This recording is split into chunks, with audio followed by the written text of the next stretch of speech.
Ok, d'accord, ok.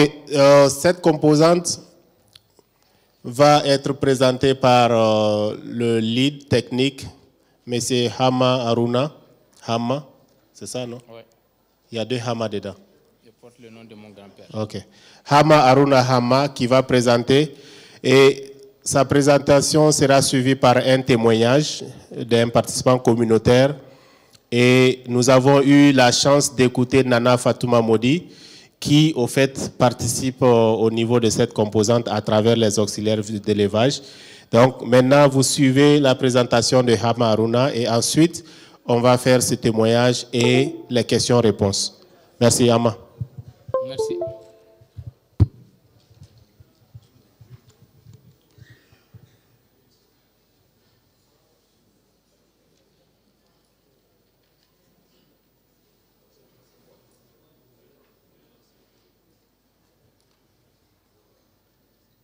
Ladji,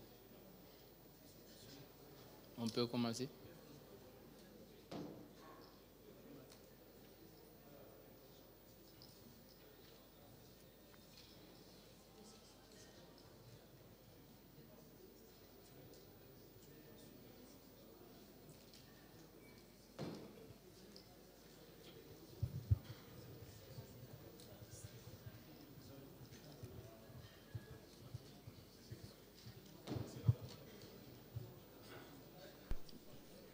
Diallo, arrache une place ici si tu veux. Attends, on va te donner le truc là. Non, il faut garder pour m'aider. Quand j'ai dit diapo, tu avances. Non.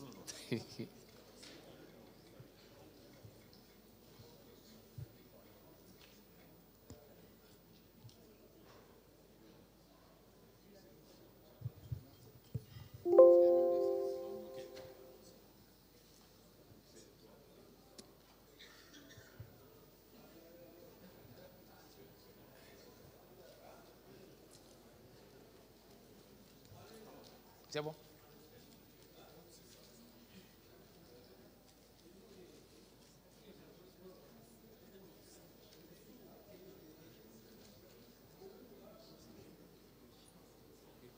La technique. Tu pointes ici en haut. Le rouge ou l'orange? Le cadre. N'importe lequel. Pointe le cadre. La baffe là. Voilà. C'est où? Et puis si tu veux montrer, voilà. Ah oui. Et là, c'est pour avancer. Avancer et reculer. Merci. Donc, à toi. Merci, Ladji. Ok, salam alaikum. Bonsoir à tous. Et donc, je m'appelle Hama Aruna Hama. Je suis le responsable de la composante résilience et moyens d'existence pour le programme Hamzari. J'ai l'honneur de vous partager l'expérience du programme Hamzari en matière des activités qui ont contribué à renforcer la résilience des communautés du département de Guidaroum et de la zone d'intervention du projet.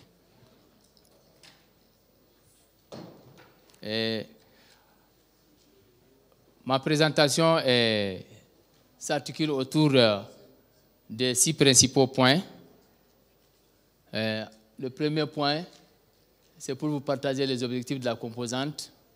Ensuite, les approches stratégiques que Hamzari a développées pour exécuter les activités de résilience et de moyens d'existence. Ensuite, les principaux résultats suivis des facteurs de succès, les leçons apprises et les perspectives pour la durabilité de ces résultats que nous avons acquis suite à ces 6 années d'intervention.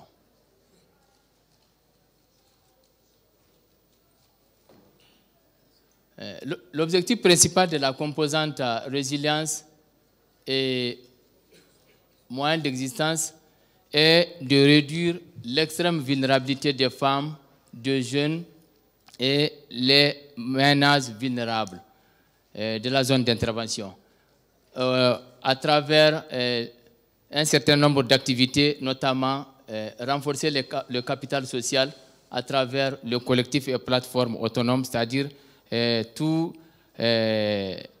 les organisations communautaires que nous avons trouvées dans la zone d'intervention et qui ont fait l'objet d'analyses des parties prenantes et qui sont révélées vraiment fonctionnelles dans la gestion de leurs activités. À travers aussi l'amélioration de la sécurité alimentaire des femmes pauvres, des jeunes et d'autres groupes vulnérables grâce aux moyens de subsistance résilients. Et l'augmentation des revenus non agricoles au profit des femmes, les jeunes et les membres et des ménages vulnérables. Donc voilà les objectifs spécifiques et les activités qui ont contribué à atteindre l'objectif principal de la composante résilience et moyens d'existence. Dans quel contexte spécifique les activités de la composante résilience et moyens d'existence ont pu être réalisées? Il s'agit d'un environnement qui est caractérisé par la variabilité climatique, qui est surtout marquée par une courte saison de pluie qui dure 2 à 3 mois et qui est surtout marquée souvent par des irrégularités de pluie, notamment en début de l'hivernage avec des retards dans l'installation de la pluviométrie, ou souvent au milieu de la saison de pluie, on assiste à des poches de sécheresse, et souvent aussi en fin de la saison de pluie, il y a des arrêts précoces de pluie qui peuvent vraiment avoir comme conséquence où les cultures n'arrivent pas à boucler leur cycle, et ça a des implications sur les rendements agricoles et aussi sur le fourrage. Et effectivement, la zone d'intervention est marquée aussi par des inondations au cours de la saison des pluies, où on retient en 2010 et aussi en 2024, il y a eu des inondations et qui ont impacté les ménages et aussi particulièrement au niveau de la zone d'intervention qui n'a pas aussi été épargnée par ces inondations. Il y a aussi les ennemis de culture qui sévissent dans la zone d'intervention et qui ont des répercussions sur la production agricole et pastorale, notamment quand vous prenez au niveau de l'agriculture, où nous avons la mineuse de l'épi qui influence de façon vraiment significative sur les rendements des productions agricoles, surtout en fin de la campagne agricole où cette chenille se manifeste et aussi avec des répercussions qui peuvent aller jusqu'à 60% de la réduction du rendement. Il y a aussi la dégradation des ressources naturelles. On assiste au niveau des parcours pastoraux, le développement du sida cordifolia. C'est une espèce végétale qui malheureusement n'est pas appétée par les animaux et qui influence beaucoup sur le développement du pâturage terrestre, les herbacées, à son profit.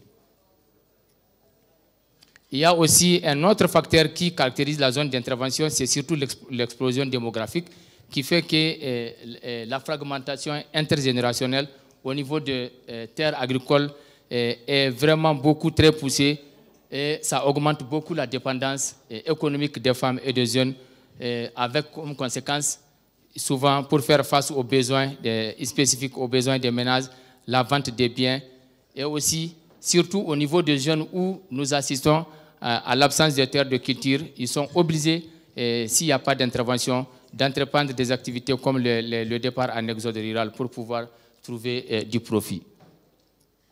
Il y a aussi la faible utilisation des technologies agricoles résilientes, notamment les semences améliorées qui vraiment engendrent à des meilleurs rendements agricoles, mais malheureusement qui n'étaient pas disponibles au niveau des communautés d'intervention. C'est vrai, ça existe au niveau des institutions de recherche, au niveau de Maradi, mais il y a des implications pour pouvoir faire le déplacement et aller s'approprier de ces semences améliorées. Mais aussi, il y a la méconnaissance de l'utilisation de ces semences améliorées pour pouvoir les utiliser au niveau des cultures sous pluie.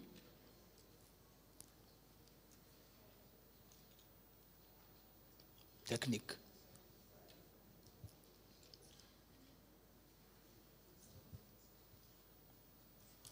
Au niveau des approches stratégiques, retenons que l'approche stratégique utilisée par les projets est surtout basée sur les consultations communautaires. À l'entrée des interventions du projet, nous avons effectué, comme on dit les panélistes, l'étude JAR, JAR CVCA, notamment l'analyse de la vulnérabilité climatique et de l'adaptation, qui a permis de faire l'analyse des ressources naturelles avec l'implication des parties prenantes, notamment le groupe des producteurs, les éleveurs, les jeunes et aussi l'implication des services techniques. Ça a permis vraiment d'identifier les priorités résilientes des producteurs, des éleveurs et élaborer des plans de réduction des risques, des plans d'adaptation qui portent les activités résilientes de ces groupes cibles.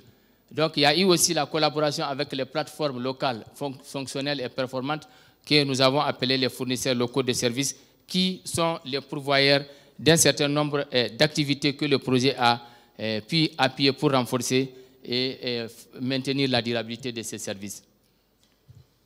Donc, l'implication des communes et aussi des services techniques, les privés, formels et informels, nous ont facilité le choix, surtout les sites et les villages d'intervention, et aussi faire le renforcement des capacités des bénéficiaires.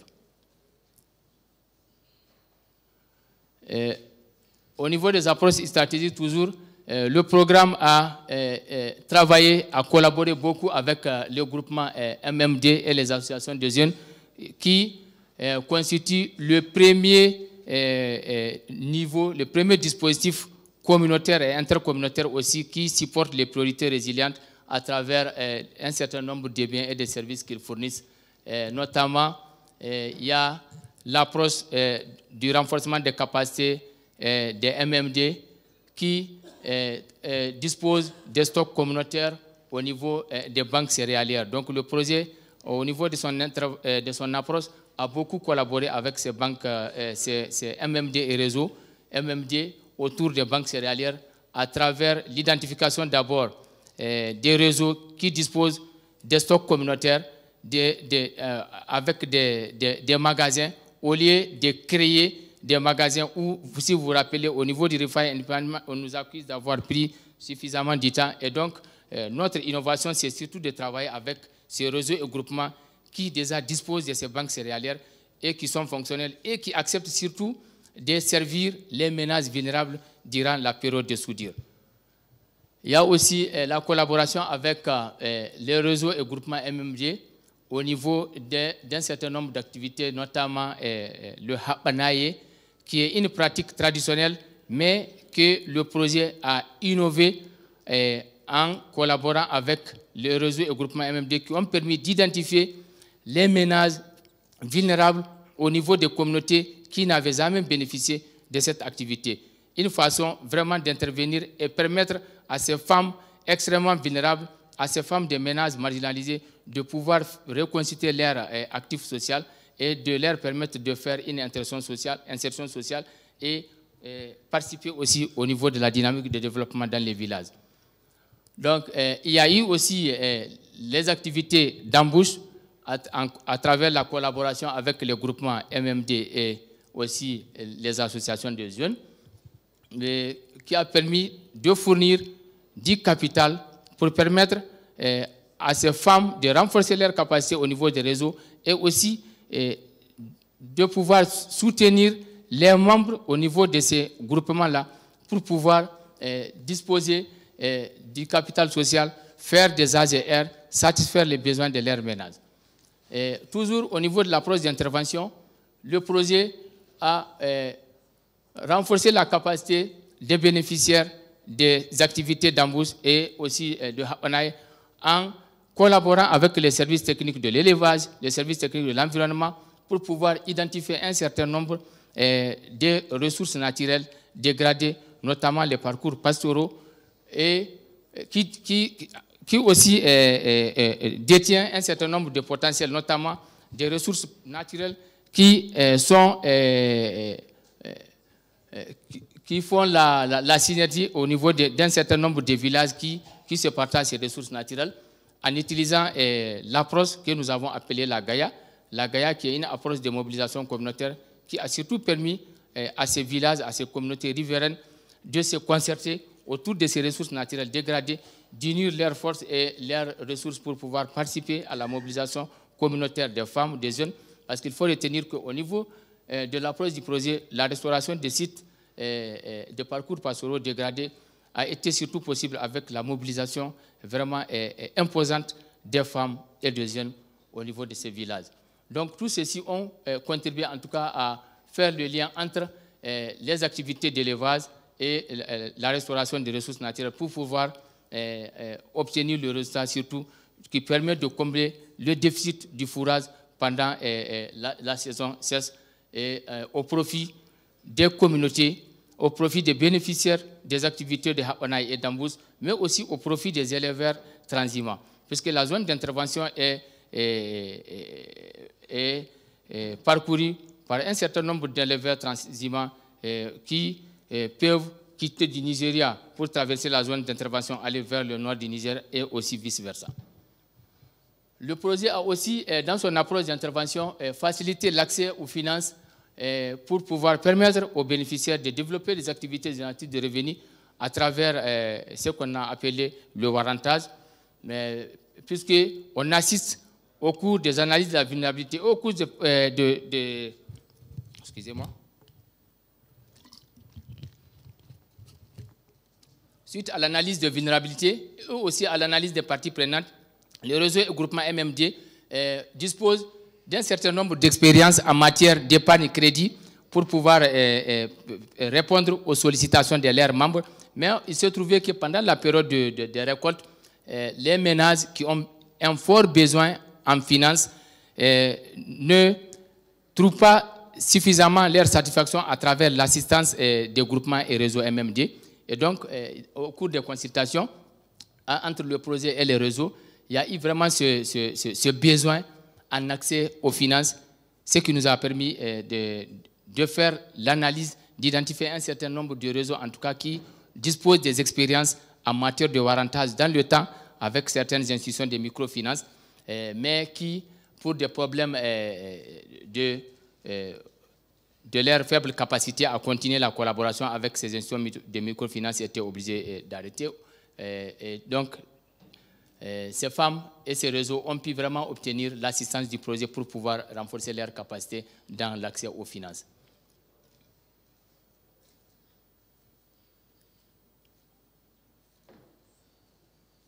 Et toujours dans notre approche de collaboration et dans le renforcement des moyens de subsistance résilients, le projet a aussi beaucoup travaillé dans le domaine du développement de l'agriculture sous pluie à travers les jardins maraîchers, où il y a eu des aménagements qui ont été réalisés au niveau de ces sites intercommunautaires qui ont permis surtout d'assurer la disponibilité des produits maraîchers qui permettent en tout cas aux producteurs qui sont en grande partie des groupements maraîchers constitués de femmes et de jeunes qui représentent environ 50% des exploitants, cette activité, ces investissements réalisés par le projet à travers l'aménagement des sites maraîchers qui ont été dotés des points d'eau autonomes, des nouvelles technologies en matière d'irrigation, notamment les pompes solaires SFD, que le projet a mis à la disposition des groupements de producteurs maraîchers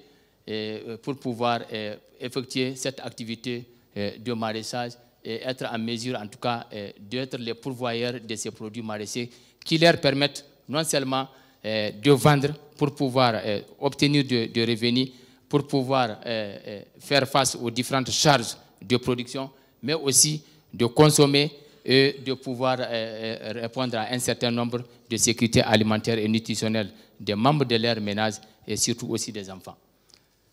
Toujours au niveau de l'approche stratégique du projet, le programme Hamzari a beaucoup travaillé avec les entreprises de jeunes autour d'un certain nombre de métiers divers et qui sont adaptés aux besoins courants de communautés. Le projet a utilisé l'approche qui consiste à travailler avec des groupements de jeunes. Ce sont des groupements d'intérêt économique avec de jeunes filles, avec de jeunes garçons qui sont les pourvoyeurs de ces entreprises de jeunes et qui ont bénéficié des fonds d'innovation qui leur ont permis, en tout cas, sur la base de leur plan d'affaires, de pouvoir mettre en œuvre ces entreprises. Il y a eu aussi la synergie entre les composantes, notamment la composante santé et nutrition, où en grande partie les groupements MMD travaillent avec les care groups qui ont permis de faire la sensibilisation au niveau des exploitants du site maraîcher sur les aspects l'hygiène, l'utilisation de légumes dans la consommation et pouvoir faire face et réduire un certain nombre de risques liés aux maladies par la consommation de ces légumes maraîchers. Il y a eu aussi la collaboration avec les composantes WASH à travers l'installation des infrastructures d'irrigation, mais surtout aussi la sensibilisation, la formation sur l'utilisation des déchets au profit des activités du maraîchage et aussi au profit des activités sous pluie que nous allons voir ultérieurement. Donc, l'intervention, l'approche stratégique du projet à travers l'appui au renforcement des capacités du groupement MMD à travers un certain nombre d'activités a permis en tout cas de renforcer la solidarité sociale entre les membres du groupe, la cohésion au niveau des communautés à travers l'exploitation par exemple des jardins maraîchers, l'exploitation des sites maraîchers qui sont des sites restaurés qui sont des sites intercommunautaires et surtout aussi de renforcer le pouvoir économique des femmes et des jeunes à travers l'accès aux fonds pour entreprendre les activités génératrices de revenus, notamment les fonds de warrantage, les fonds d'innovation au profit des entreprises de jeunes et aussi de faire la gestion durable des ressources naturelles intercommunautaires, les ressources naturelles partagées. Toujours dans l'approche stratégique, le projet a aussi travaillé avec les entrepreneurs agricoles que nous avons appelés les Farmer Field Business, c'est-à-dire c'est des entrepreneurs qui travaillent dans le domaine de l'agriculture, dans le domaine de l'élevage. C'est une sorte de champ-école qui permet à ces entrepreneurs de renforcer les capacités des producteurs à travers des formations, puisque eux-mêmes, ils ont reçu la formation des services techniques sur les itinéraires techniques de production. Et ils profitent pour faire des formations in situ, faire des démonstrations dans les villages au profit des agriculteurs qui utilisent les cultures sous pluie et les cultures irriguées pour pouvoir renforcer leurs capacités, mais aussi surtout de faire la promotion des technologies agricoles résilientes, notamment les semences améliorées, composées des semences améliorées du mil, les semences améliorées du sorgho, les semences améliorées du niébé, les semences améliorées d'arachide et aussi tout le paquet technologique autour de l'utilisation de ces technologies agricoles résilientes.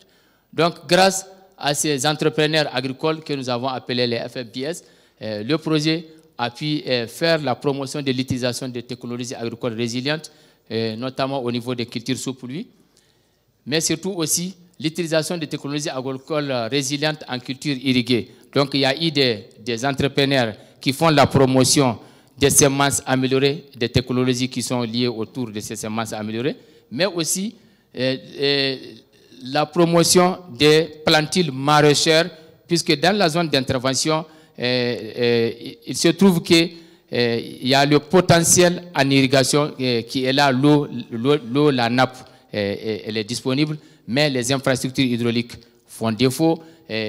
Pour pouvoir s'acheter de ces semences potagères, ça demande un coût. Il faut aussi faire le déplacement pour aller au niveau de la région de Maradi ou au niveau des entreprises privées formelles de la région de Maradi. Donc, au vu, en tout cas, de toutes ces contraintes, le projet a renforcé cet entrepreneuriat au cours de la production de plantules maraîchères pour pouvoir apporter la solution et faire en sorte que ce matériel végétal soit accessible aux producteurs au moment du période de maraîchage, sans pour autant perdre leur temps à la recherche de ces semences et aussi à la mise en place des pépinières au niveau des jardins maraîchers. Il y a eu aussi l'utilisation des technologies résilientes en santé et production animale grâce à la collaboration avec les auxiliaires de l'élevage qui ont pu animer surtout et mettre en place le dispositif d'innovation en élevage qu'ils animent avec les producteurs dans les communautés pour pouvoir améliorer leurs connaissances, améliorer la santé et aussi la production animale. Donc, grâce à la collaboration et la mise en place de renforcement de ces FFBS par le programme Hamzari, ils ont pu en tout cas gérer les problèmes d'assistance technique, l'appui conseil dont les producteurs ont besoin pour améliorer leur production agricole et animale et aussi atteindre leur sécurité alimentaire. À ce niveau, il y a eu aussi la synergie qui a permis, en tout cas entre les composantes et aussi avec les services techniques au niveau des communes, au niveau du secteur privé formel et informel, de pouvoir faciliter l'intégration, de pouvoir faciliter la mise en œuvre. Quand vous prenez au niveau de la composante santé-nutrition, où la composante résidence et moyens de distance fait la collaboration avec les plateformes communautaires, notamment les MMD, il y a eu la mise en relation entre les unités de production. Cette mise en relation les a permis en tout cas d'être en relation avec les FFBS producteurs de semences améliorées, mais aussi avec les groupements MMD qui font la promotion de la chaîne de valeur. Parce que l'unité de transformation a surtout besoin d'utiliser des produits dont on est sûr de la provenance, notamment la production massive ici des activités de groupement de chaînes de valeur qui, eux aussi, utilisent surtout les semences améliorées. C'est surtout des semences certifiées qui sont issues de la recherche agronomique et qui sont en train d'être développées et mis à la disposition des producteurs grâce à ce groupement d'entrepreneurs agricoles. Donc, en termes de résultats clés, nous avons pu, grâce au programme, de renforcer la cohésion sociale et l'autonomisation des femmes et des filles, notamment les jeunes filles et les jeunes garçons, en redynamisant et en renforçant les capacités de 1761 groupements MMD, constitués de 34 000 femmes membres qui ont été redynamisés, mais aussi il y a des groupements qui ont été mis en place, notamment les bénéficiaires, par exemple, des activités Habanaï, qui étaient en tout cas des femmes qui ne faisaient pas partie de la dynamique du développement au niveau des villages, qui aussi ont été constitués en groupements renforcés et qui participent à la dynamique sociale. Il y a eu aussi, dans notre approche d'intervention, la collaboration avec les agents villageois qui ont été déjà formés bien avant l'intervention du programme Hamzari, qui ont été mis en relation à profit pour pouvoir faciliter l'encadrement, le suivi et le coaching des groupements MMD au niveau de la zone d'intervention. Donc, la collaboration avec les mairies et les services techniques a pu vraiment faciliter et permettre d'atteindre ce résultat. Ce qu'il faut préciser au niveau des banques céréalières, l'approche a consisté surtout, je tiens à préciser cela, que c'est des banques céréalières qui nous ont été identifiées suite aux discussions, aux échanges avec les mairies. Donc, nous avons identifié la liste de ces banques céréalières et nous avons conduit des consultations pour pouvoir aboutir à ce résultat. Donc, il y a eu aussi comme résultat l'amélioration de la disponibilité alimentaire, l'accès aux céréales en période de soudure grâce aux services que fournissent les banques céréalières au profit des ménages vulnérables durant la période de soudure. Donc, il y a 137 banques céréalières qui ont été renforcées en fonds pour pouvoir... ces banques céréalières ont eu accès à ces fonds, se sont achetés les céréales pendant la période de soudure pour y stocker dans leurs magasins.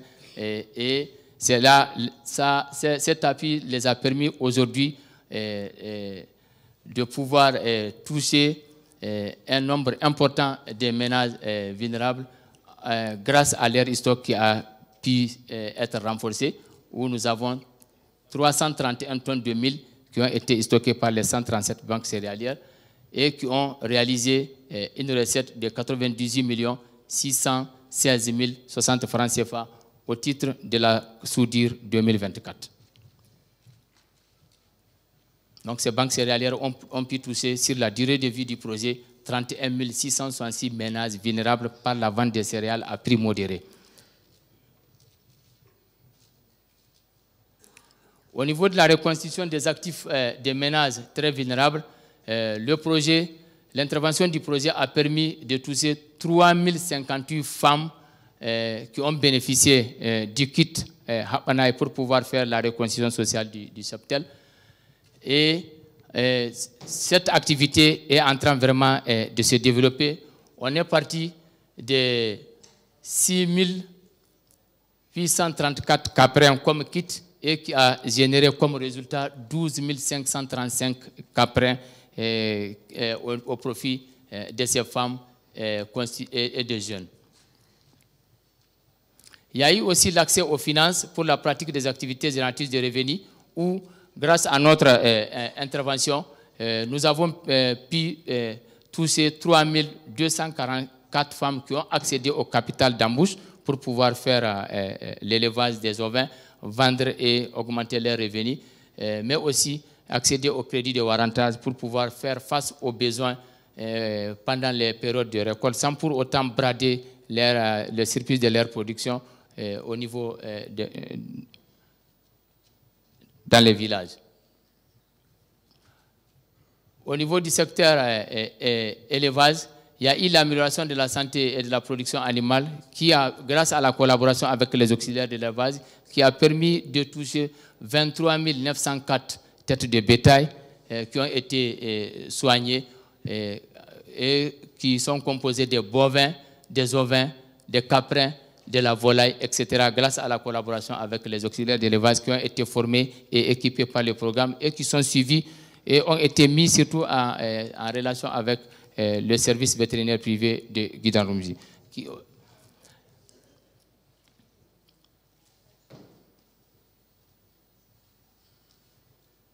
Donc, grâce à la collaboration avec les auxiliaires d'élevage, 15 239 éleveurs ont pu être touchés, soit pour apporter des soins à leur bétail ou pour accéder aux aliments bétail que les dispositifs d'innovation paysanne en élevage sont en train de vulgariser dans la zone d'intervention.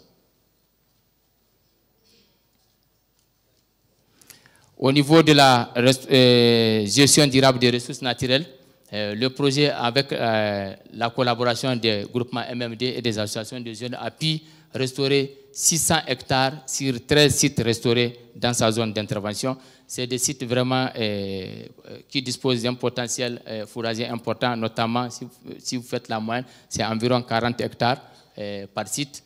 Et c'est des glacis qui souvent sont surtout colonisés par les Sida cordifolia, qui aujourd'hui, grâce à l'intervention du projet, ont laissé la place au développement des herbacées locales qui sont d'une importance capitale pour le bétail. Il y a eu aussi 11 sites restaurés qui sont dotés de plans d'aménagement et de gestion. Les plans d'aménagement et de gestion, ce produit-là a été possible grâce à la collaboration avec les services de l'environnement, les services de l'élevage qui nous ont permis de faire ce processus et de mettre à la disposition de ces sites restaurés, grâce aussi à la collaboration avec le programme alimentaire mondial et aussi avec le génie rural, notamment dans l'identification des sites qui disposent de potentiel, notamment en termes de glacis, pour pouvoir installer par exemple les bassins, suivre et faire en sorte que les normes soient respectées en termes de restauration des heures de pâturage, en termes aussi d'implantation des bassins pour pouvoir faciliter l'alimentation et l'abreuvement animal durant après la saison des pluies.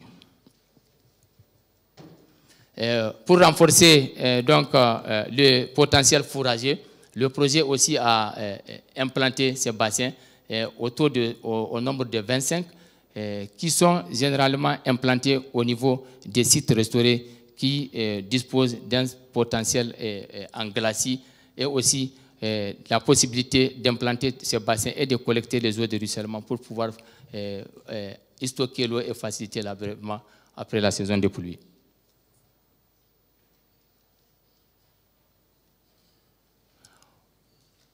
Au niveau de l'utilisation des technologies agricoles résilientes dans le domaine de l'agriculture sous pluie, il y a eu l'aménagement de 40 sites maraîchers qui ont été aménagés, c'est-à-dire dotés d'un certain nombre d'infrastructures hydrauliques pour pouvoir faciliter l'irrigation, mais aussi sécurisés grâce à la collaboration avec les commissions foncières. Les femmes ont pu en tout cas s'établir des actes fonciers qui leur permettent d'exploiter ces sites maraîchers sur un intervalle de temps compris entre 10 à 15 ans et aussi pouvoir, sans pour autant assister à des remises en cause de ces sites maraîchers que les femmes sont en train d'exploiter.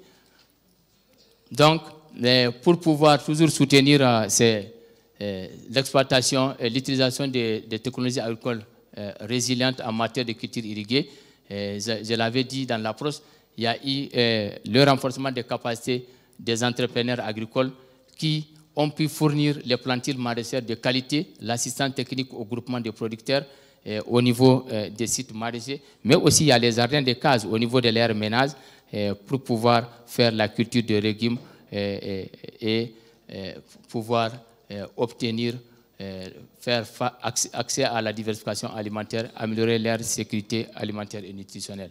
Donc tout cela, ces résultats ont été, l'atteinte de ces résultats a été possible grâce à la collaboration avec les services techniques, avec les mairies, notamment les commissions foncières communales, le génie rural par rapport aux aspects d'implantation des infrastructures hydrauliques, la Chambre régionale d'agriculture qui aussi et l'INRA qui ont contribué au niveau de la formation, le renforcement technique des producteurs et aussi leur mise en relation en union, en coopérative et la mise en relation avec les fêtières pour leur permettre de renforcer leurs capacités. Avec l'intervention de Hamzari, la production au niveau des sites maraîchers est vraiment importante et ils ont besoin de cette mise en relation pour pouvoir surtout faciliter les questions d'écoulement des produits. Quelqu'un a parlé ce matin qu'effectivement la production agricole est en train de s'améliorer, mais comment il faut procéder pour pouvoir faciliter les questions d'écoulement? Effectivement, ces groupements maraîchers ont été mis en relation avec la Chambre régionale d'agriculture qui aussi, cette collaboration a permis de faire les liens aussi avec les coopératives maraîchères au niveau de la région de Maradi. Et ça donne l'information sur les productions agricoles au niveau de la zone d'intervention et ça oriente surtout les clients ici, soit de la zone d'intervention ou au niveau de la région de Maradi et aussi au niveau national. Au niveau de l'utilisation des technologies agricoles résilientes, donc avec l'utilisation des cultures sous pluie, donc grâce à la collaboration avec les entrepreneurs agricoles, notamment les producteurs de semences améliorées, il y a les 15 groupements de producteurs de semences améliorées ont été encadrés par les services techniques et suivis par l'inspection de semences du département de Guitanoubsi sur les normes techniques de production, sur tout ce qui concerne l'utilisation de la superficie pour pouvoir produire les semences améliorées, certifiées sans pour autant, tout en évitant les risques de pollinisation qui peuvent influencer la qualité de ces semences. Et grâce à, en tout cas, ce respect des normes, ces groupements ont pu être certifiés et aujourd'hui qu'on retrouve au niveau de l'annuaire national des producteurs de semences améliorées du Niger grâce à l'intervention de Hamzari. Avec donc l'approche FFBS, nous avons pu toucher 31 771 producteurs communautaires composés de 26 163 femmes qui ont adopté les technologies agricoles résilientes pour pouvoir améliorer leur production agricole et atteindre la sécurité alimentaire.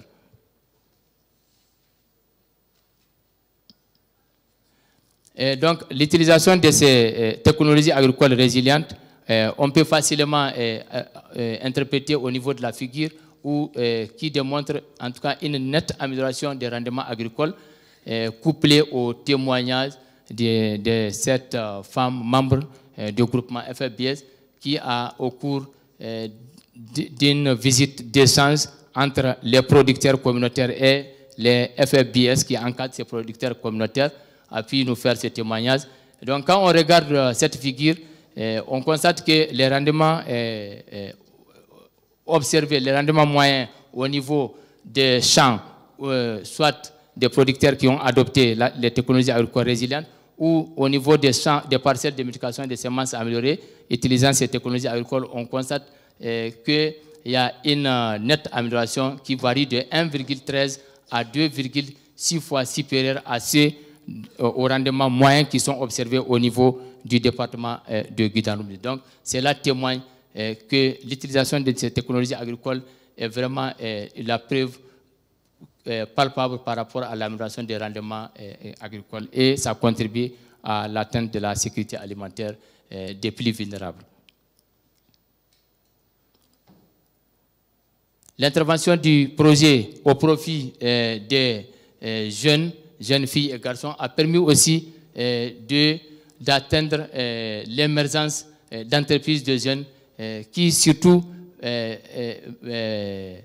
mettent au profit des utilisateurs des biens et services qui sont adoptés à leurs besoins courants.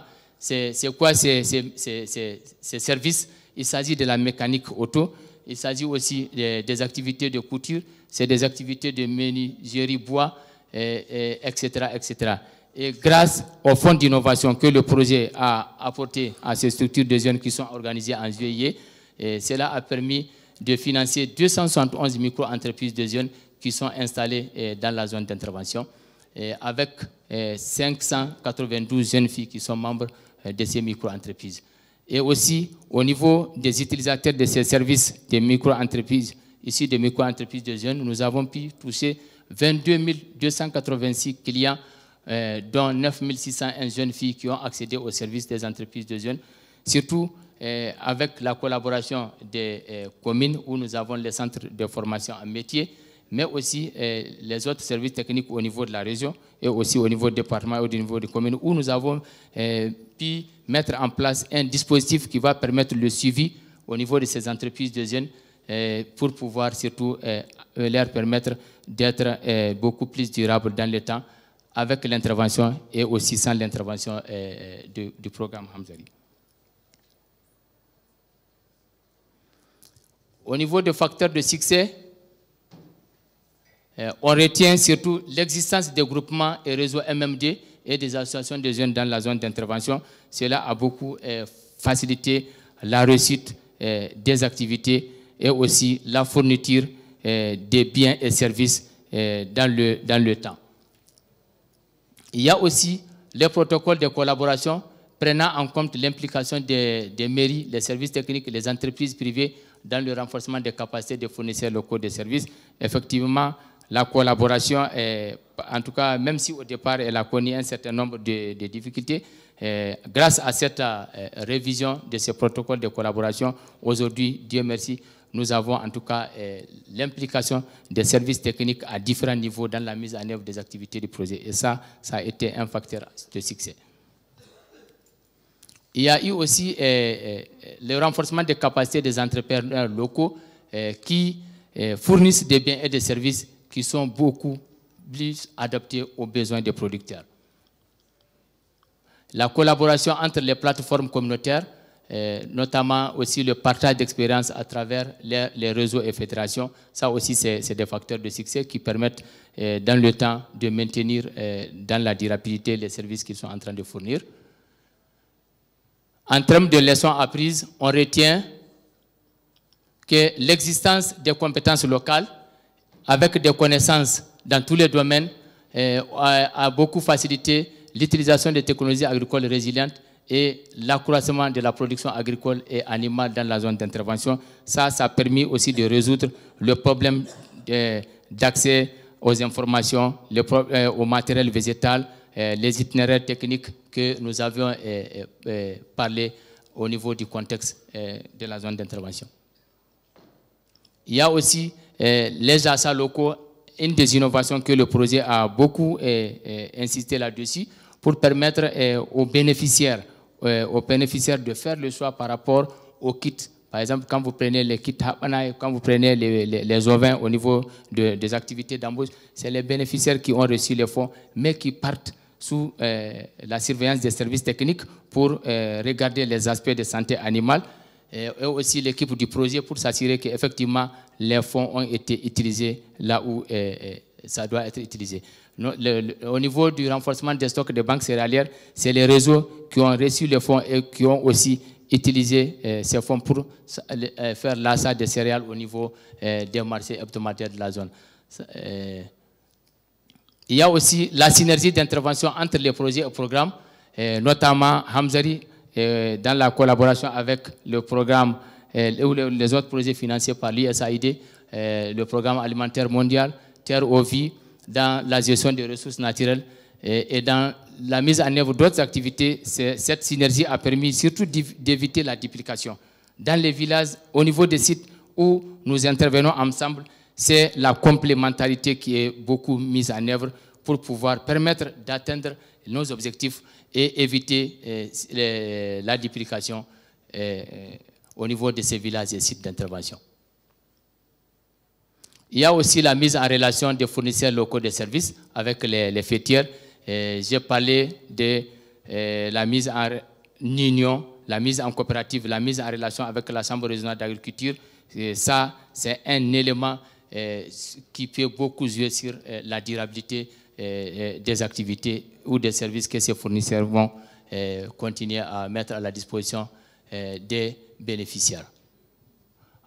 En termes de perspective pour la durabilité, il y a surtout le suivi et la valorisation de ces fournisseurs locaux de services, notamment par les communes. Un certain nombre d'acquis aujourd'hui se trouvent dans la zone d'intervention, dans les villages, où il va falloir vraiment suivre, mais aussi pour pouvoir en tout cas continuer à respecter les principes, par exemple les rotations entre les bénéficiaires des kits Habanaï, les fonds d'embauche, les fonds d'AGR, des activités de warrantage, en tout cas méritent d'être suivis même après le départ, même après la fin du projet, pour que cette dynamique puisse se poursuivre. Il y a aussi les fonds d'innovation mis au profit des jeunes qui doivent vraiment mériter d'être suivis. Et aussi, il faut les valoriser. Aujourd'hui, le dispositif d'accès aux céréales grâce aux banques céréalières, c'est un dispositif qui contribue beaucoup à l'atteinte de la sécurité alimentaire des plus vulnérables pendant la période de soudure. 331 tonnes, c'est vraiment pas négligeable dans les villages pendant la période de soudure. Si vraiment les communes arrivent à suivre ces dispositifs, ça va en tout cas faire en sorte qu'ils comprennent qu'ils sont suivis et qu'ils doivent en tout cas les utiliser à bon escient au profit des plus vulnérables. Excusez-moi. Technique. Il y a la gestion des investissements communautaires à l'image des sites maraîchers dotés d'infrastructures hydrauliques, notamment les adductions d'eau potable, les mini-adductions d'eau potable, les panneaux solaires, les pompes immergées, les bassins de collecte des eaux du ruissellement. Ces infrastructures vraiment nécessitent beaucoup de suivi, surtout l'appropriation des communautés. Parce que nous sommes aussi dans le contexte sécuritaire où, en tout cas, c'est des équipements qui sont beaucoup, en tout cas, sensibles, surtout au vol, surtout la nuit. Et si on ne prend pas garde, vraiment, ça risque d'être peine perdue, alors que c'est des investissements coûteux. Il y a aussi, comme perspective pour la durabilité, nous avons, le projet a prévu les ateliers de partage de la base de données physiques qu'il faut partager aux communes, qu'il faut partager aux services techniques, qu'il faut partager à toutes les parties prenantes pour pouvoir leur permettre de disposer de ces informations et faire en sorte que toutes ces informations sont à leur portée et qu'ils peuvent en tout cas interpeller qui de droit, ils peuvent effectuer les missions de suivi pour pouvoir encourager les fournisseurs locaux de services dans le maintien de la durabilité de ces services au profit des plus vulnérables. Voilà, mesdames, messieurs, je suis à la fin de la présentation. Je vous remercie. Combien de minutes? Merci beaucoup, Hama Haruna. Nous allons passer à la deuxième étape de cette présentation qui porte sur les témoignages des communautés. Amidou, qui... Et c'est Yaya Kane qui va faire la traduction? Ok. S'il vous plaît, les témoins et les traducteurs. Merci.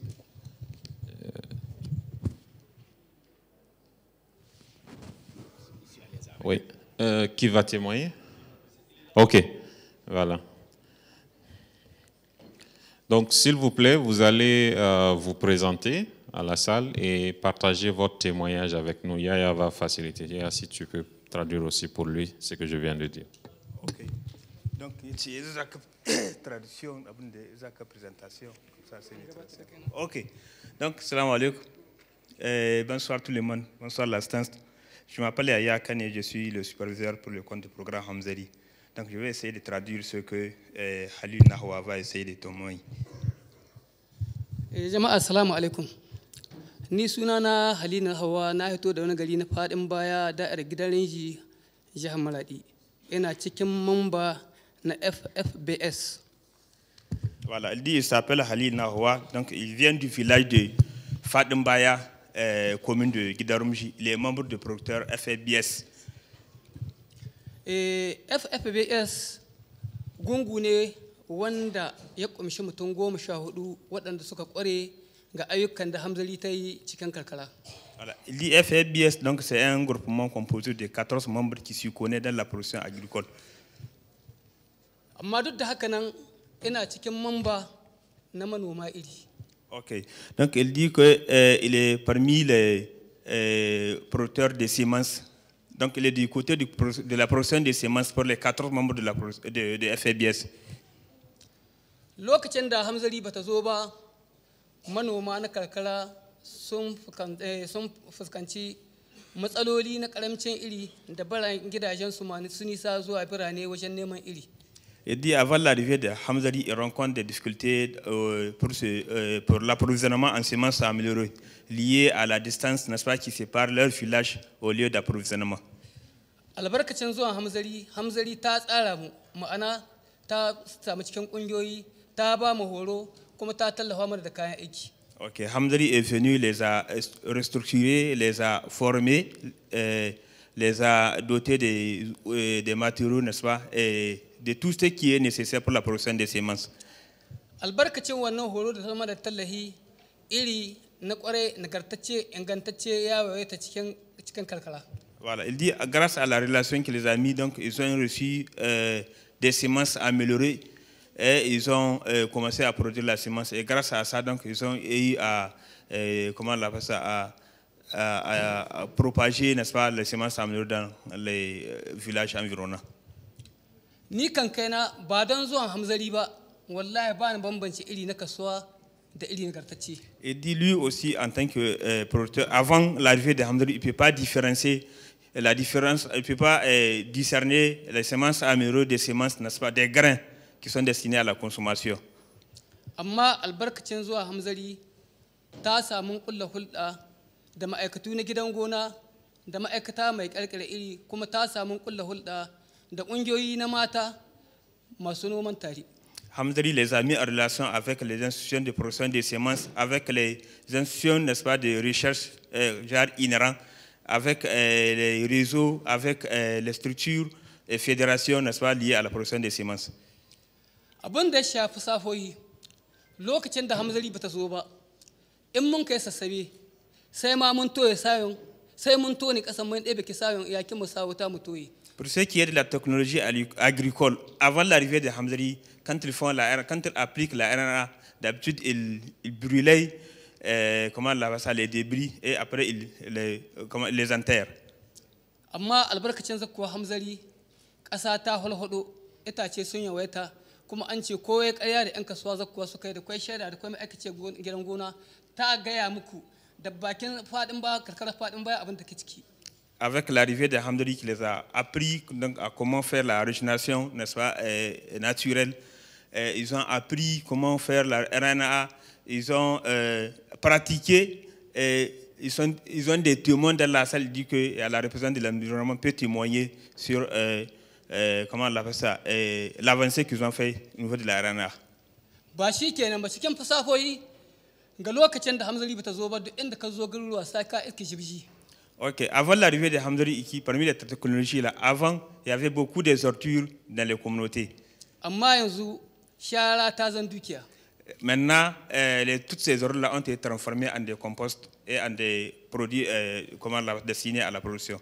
Shi ma adi shi na ba da shaida tun zuwa ne har yanzu bai zo inda an kace ba da pubel a zuba shara. Et dit, l'administrateur délégué peut témoigner dans son village s'il a vu, n'est-ce pas, des poubelles qui sont destinées à mettre des ordures. Tous ces ordures-là sont destinés à faire du compostage. Bancin shi lokacin da Hamzali bata zo ba, shibka an zamu yi shibka ce wadda muka yi wadda tun ta gadin ɗebi gabanka. Da nan zuwa nan wajen metar 10 ba a wuce a samu sari 3 ba. Ok, avant l'arrivée de Hamdari, il n'avait pas de technologie liée à la pratique, n'est-ce pas, améliorée du sémi. Amma albarkacin zuwan Hamzari ta tsara mu ta ba mu horo tsakanin sari da sari a sa metar guda, tsakanin kuya da kuya a sa metar guda. Avec l'arrivée de Hamdari, Hamdari les a formés, les a appris les semis en bande et les écartements, n'est-ce pas, de culture. Ba shi kenan ba, lokacin da Hamzari bata zo ba, in za a alban gado da kai gonin da hukan kanina ba wanda ka yarda a ɗauke su. Amma albarkacin zuwanta tsakanin ramu da aka yi zai ko rabin wata ko huda yanzu gonakin sun zan manaja ya zaciya.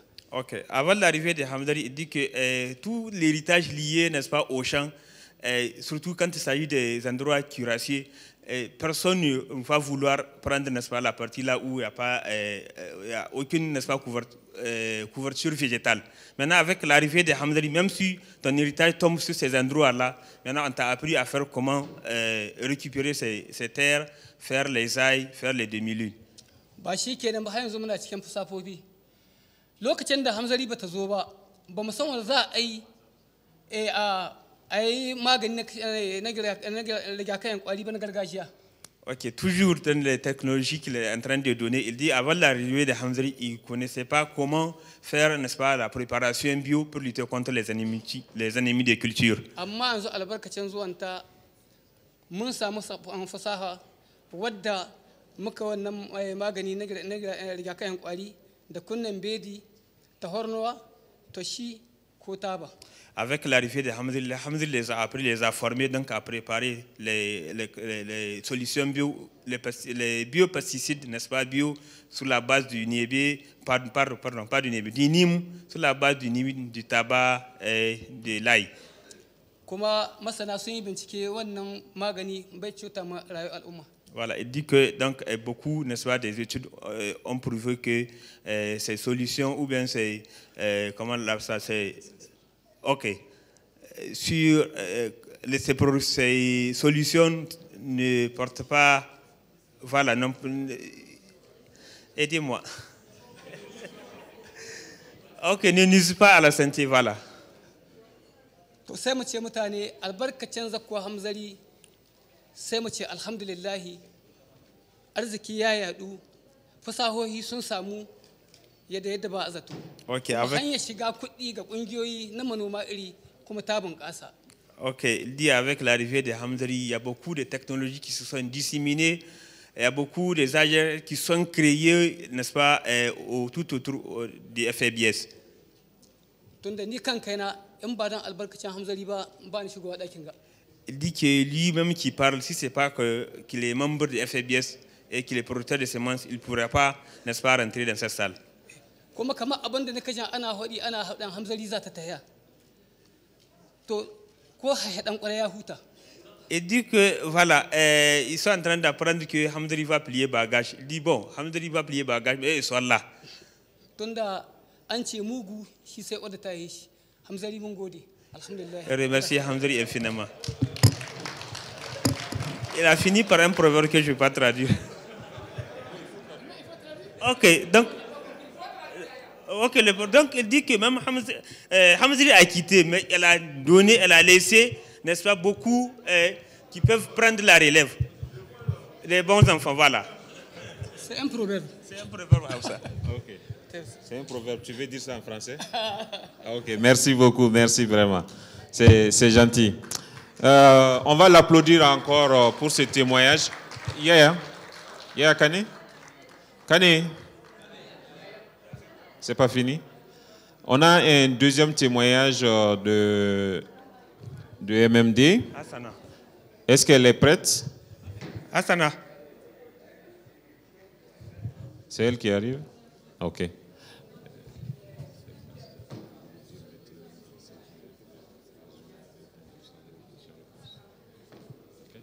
Voilà, donc on va écouter Madame pour son intervention. Elle va nous faire aussi le résumé de ce qu'elle a fait avec Hamzari et tout ce que cela a apporté à elle, sa communauté. Merci, Madame.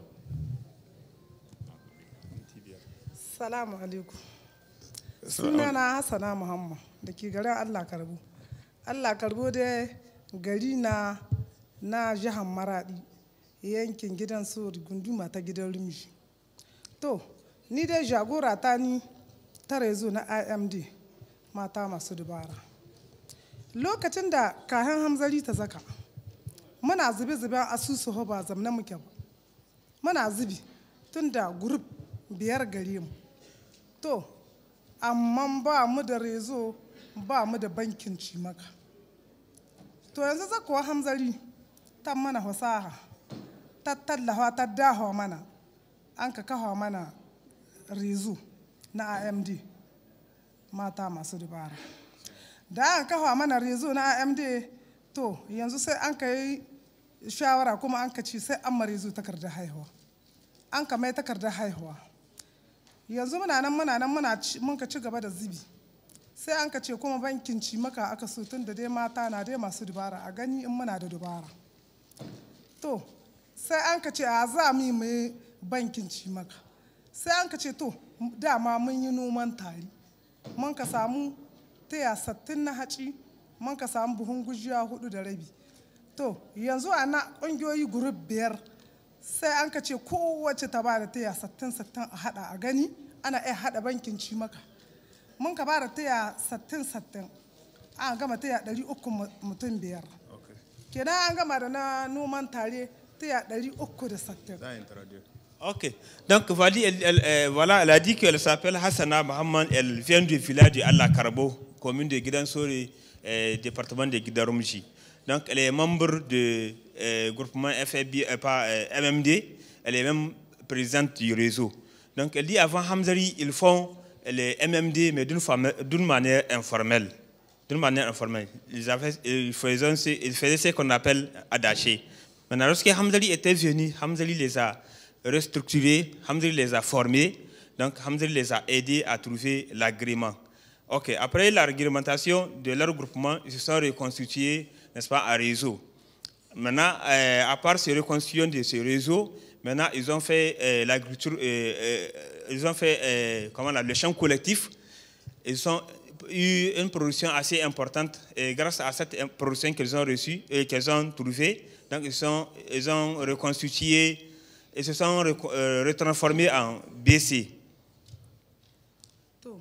Da mun kai wannan cikaru sai an ka hada an ka aji taya 360 mun ka sai da su jika 200 da Voilà. damana. Ils ont eu 360 mesures, mais ils ont revendu 300 000 cette année.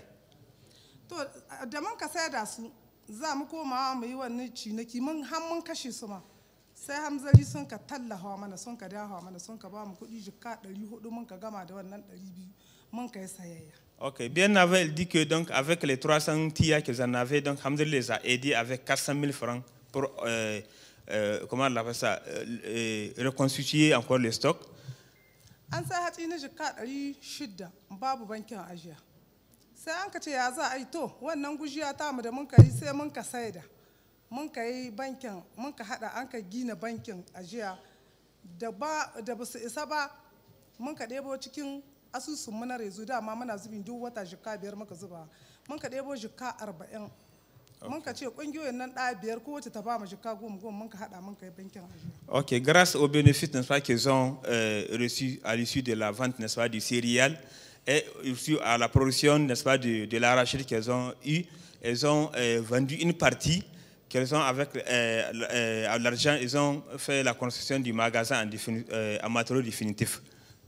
Bankin mana ajiya da mun ka lokaci da mana lokacin wahala mutane na noma da gidan rumji muka taya sayan haci. To yanzu sai mun ka buɗa da damana nan haci na 300 mun ka sai da su na 600 mun ka sai da su mun ka hada kuɗi jika 700 ba 15. Ok, elle dit que la vente qu'ils ont fait, n'est-ce pas, du céréal reconstitué pendant la période du pluvial, ils ont eu 700 000 francs. To, da mun ka ga wannan kuɗi ba su a zuwa tun da wani zai ce a ramta mai cikin damana. Sai mun ka tai mun ka buɗo kwanta Maradi. Ils sont allés ouvrir un compte, n'est-ce pas, à la banque à Maradi. Mun ka tai mun ka kai su mun ka ajike. Sai da lokaci yayi kaka ta yi haci sun haɗu sun da $100 $110 mun ka amsu su mun ka zaka mun ka kashe su mun ka sai mun ka sa cikin bankin ci maka ga sabo da mun kai dama Hamzari da ta ba mu jikka 400 ta ba mu raket na aza haca ba ga ƙasa muka ajiya ba. Ok, après, n'est-ce pas, pendant la période de récolte, ils sont retournés, n'est-ce pas, retoucher leur argent, ils sont venus payer les vivres, n'est-ce pas, à un prix inférieur à l'achat pendant la récolte et qu'ils sont venus déposer dans le magasin qu'ils ont construit. To, yanzu dai wannan kuɗi ka ai dogon bayani. Yanzu ana sai da ana kai banki ana ajiya. To yanzu dai abin da gare mu ga hannunmu bana mun zo banki mun ɗauko su jikka miliyan 200. Suna can mun bada ana sayan hacin kuma ba da kashewa muna nan mana ta. Elle dit que chaque année, c'est comme ça qu'elles font. Donc, elles vendent pendant la période de soudure, elles déposent l'argent à la banque et à la récolte, elles reprennent l'argent. Maintenant, cette année, ils sont partis toucher, ils ont de leur compte 2 200 000 francs. Et c'est avec ça qu'elles comptent maintenant faire l'achat pour cette récolte.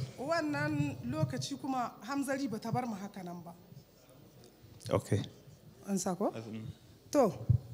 Wannan lokaci Hamzari bata bar mu haka nan ba kuma ta koma ko kuma dai in ce unhwanin da mun ka samu na bankin ci maka ya hana mu ta haya garuruwa da haci da in zamu sayan haci gidan rimji aka so haci da damana sai an biya kudin dan moto ka zo ka so haci da tsada ka zaka ka ba dan moto kudi ka ma haci gida kuma sannan ga wahala dai aka dai sha. Voilà. Donc, elle dit que grâce à cette BC, donc, ils ont eu, n'est-ce pas, un gain de temps pour l'achat et pour l'achat des céréales, surtout pendant la période de soudure, où il faut aller jusqu'à Guidarumji pour trouver 2000. Alors que maintenant, ils ont un stock assez constant dans leur village, c'est avec ça qu'ils utilisent et qu'ils vendent à prix modéré.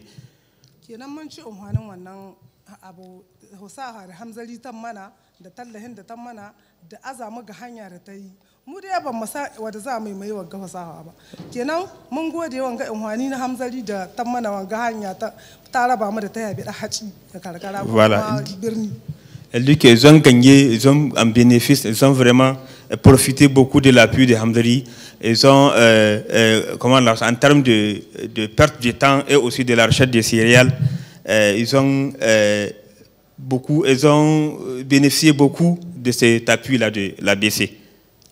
Ta bar mu haka nan ba sai ta ƙara mana ta ba mu kuɗi mun ka sai raguna na turka.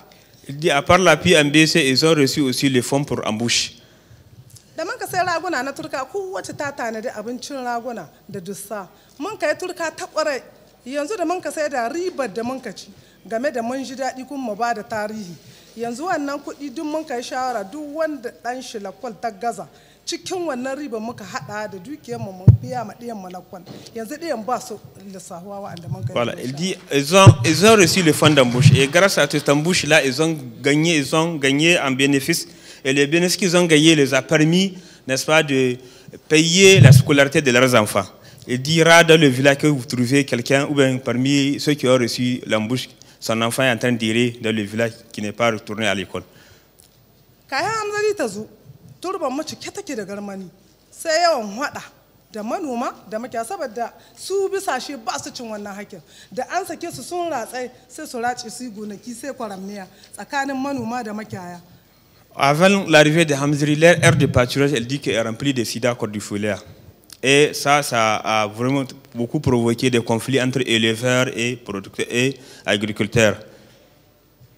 Yanzu da Hamzari ta zo sai ta kira mu an ka kira taro an ka ce to mutanen gari ku taho a ba ku tallahi kamar mu za mu kan mu aiki amma sai ta dawo mana ta ce a tai sarai a cire wannan garmani maza da mata yare da manya mun ka tai an ka cire garmani an ka ɗebo iri an ka watsa yanzu butun da nika muku yanzu ga turban mu maka kiwo manoma na cikin gonarsu suna noma makiyaya na cikin turba suna da haki ba mai jan wani babu rigima ta mutu Allah ya kashe ta Hamzari ta kashe ta.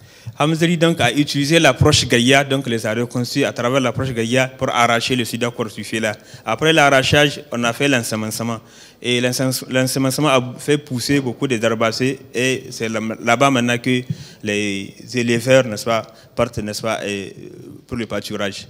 il n'y a plus de conflits entre éleveurs et agriculteurs maintenant dans leur village. Nan ma bangaren turba akwai unhani kuma an samu karuwa tunda an kashe rigima. Ba a rigima makiyayi bai walma gona kuma manomi dai bai cewa makiyayi ya mai laifi kuma ai mun gode ma Allah mun gode ma Hamzari wannan husa'o'i da ta kawo mana alhamdulillah. Elle dit remercier Hamzari, remercier Allah et remercier n'est-ce pas aussi l'appui qu'ils ont reçu puisqu'il n'y a plus de conflits entre éleveurs et agriculteurs. Masha'Allah, mun Voilà, gode. elle a fini. Ok, donc voilà ce qu'il a dit en gros. Merci beaucoup Yaya et merci mesdames, messieurs pour les témoignages. Nous allons passer à la dernière partie de cette présentation qui consiste à vous donner la salle, également la parole pour vos questions par rapport à ce que vous avez entendu du lead de la composante résilience agriculture, mais également ce que vous avez entendu dans les témoignages si vous avez des questions ou observations à faire. Je vais commencer par cette rangée. Oui. Je prends 5 noms. Oui. Mano? Agali. Ok.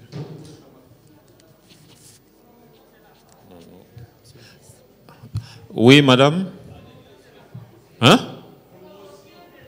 Ok. Ok. Promotion femme. Ade Guidansori. Oui. Sougou Yiriwa? C'est pas ici d'abord? Si. On a beaucoup de mains.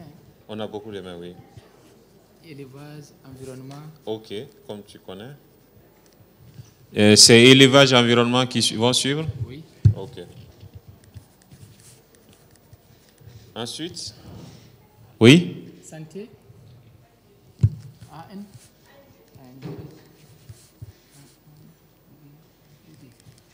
Ok. C'est tout? Pour cette rangée, c'est fini. Ok, donc merci. Nous allons vous donner la parole pour vos questions à l'adresse des présentateurs. Merci. Oui. Mano. Bonsoir. Donc, Mano Agali de l'ONG Homme Environnement Développement chez Tamat. Merci à CARE International pour cette invitation. Merci, cher ami Mathieu, qui a permis que je sois ici parmi vous. Merci à CARE pour la collaboration entre nos deux structures. Ma question, je vais la commencer à partir des premiers exposés là. C'est le comité villageois de gestion.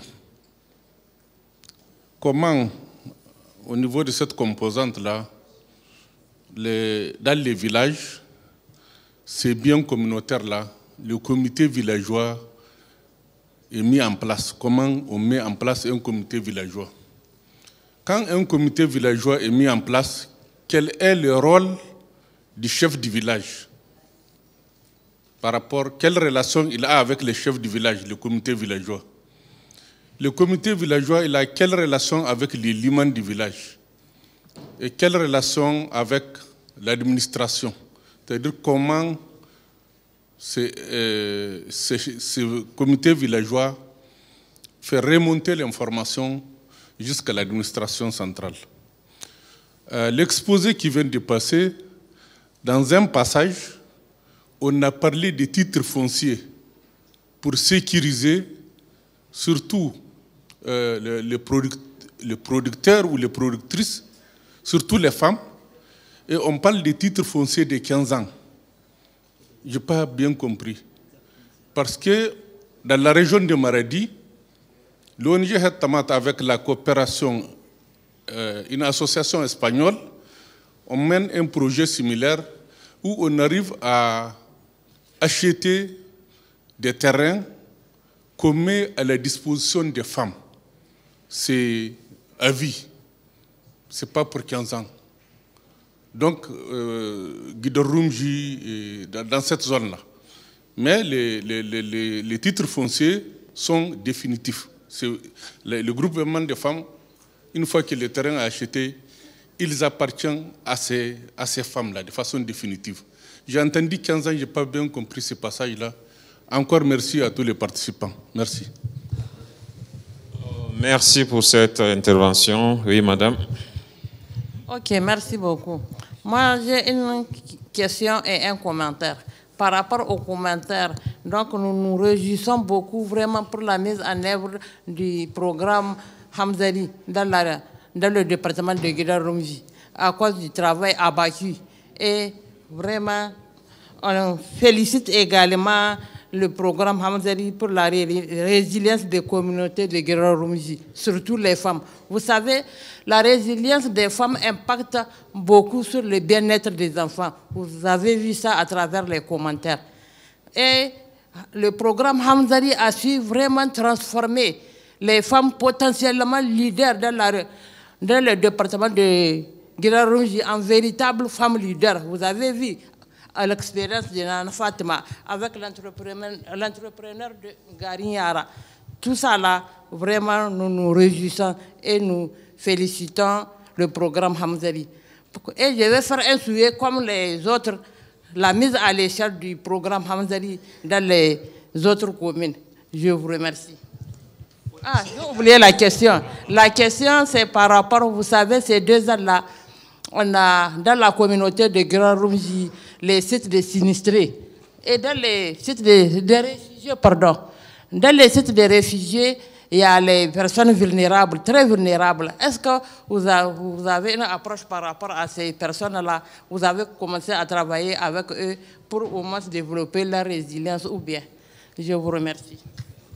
Merci beaucoup. L'AD de Guidam Sori. Tout d'abord, je me présente.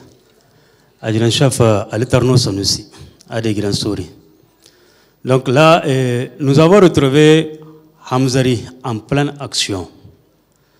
Et nous n'avons que...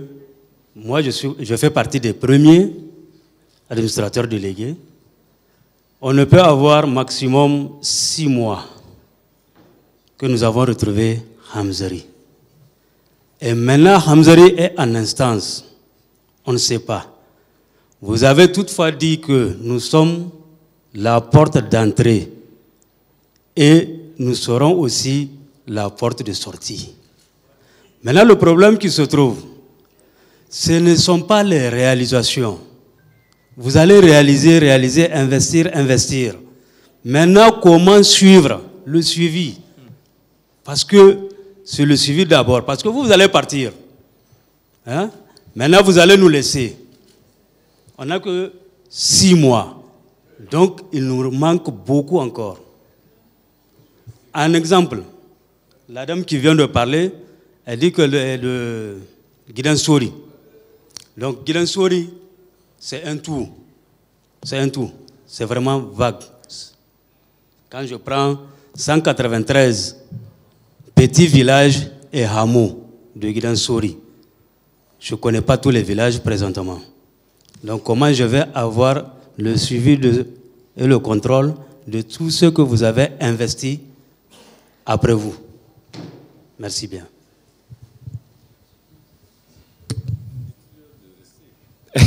Ok. Sougouyiroua. Hama, tu as pris note? Oui. Ok, merci bien. Une fois de plus, c'est l'occasion de remercier en tout cas toute l'équipe Hamzari pour en tout cas cette séance de réflexion et donc de foire à idées par rapport en tout cas à ce qui a pu se passer. Juste quelques 2 ou 3 petites questions. Il a un peu marché sur ma langue en fait, parce que déjà, je crois avoir compris que vraiment Hamzari c'est un vaste programme de résilience. En tout cas, au niveau de l'agriculture, même de la nutrition, on voit effectivement que c'est vraiment un programme de résilience. Au niveau de cette présentation, résilience, nous avons effectivement donc, vu qu'il y a plusieurs composantes, disons aspects, que ce soit les banques de céréales, etc., etc.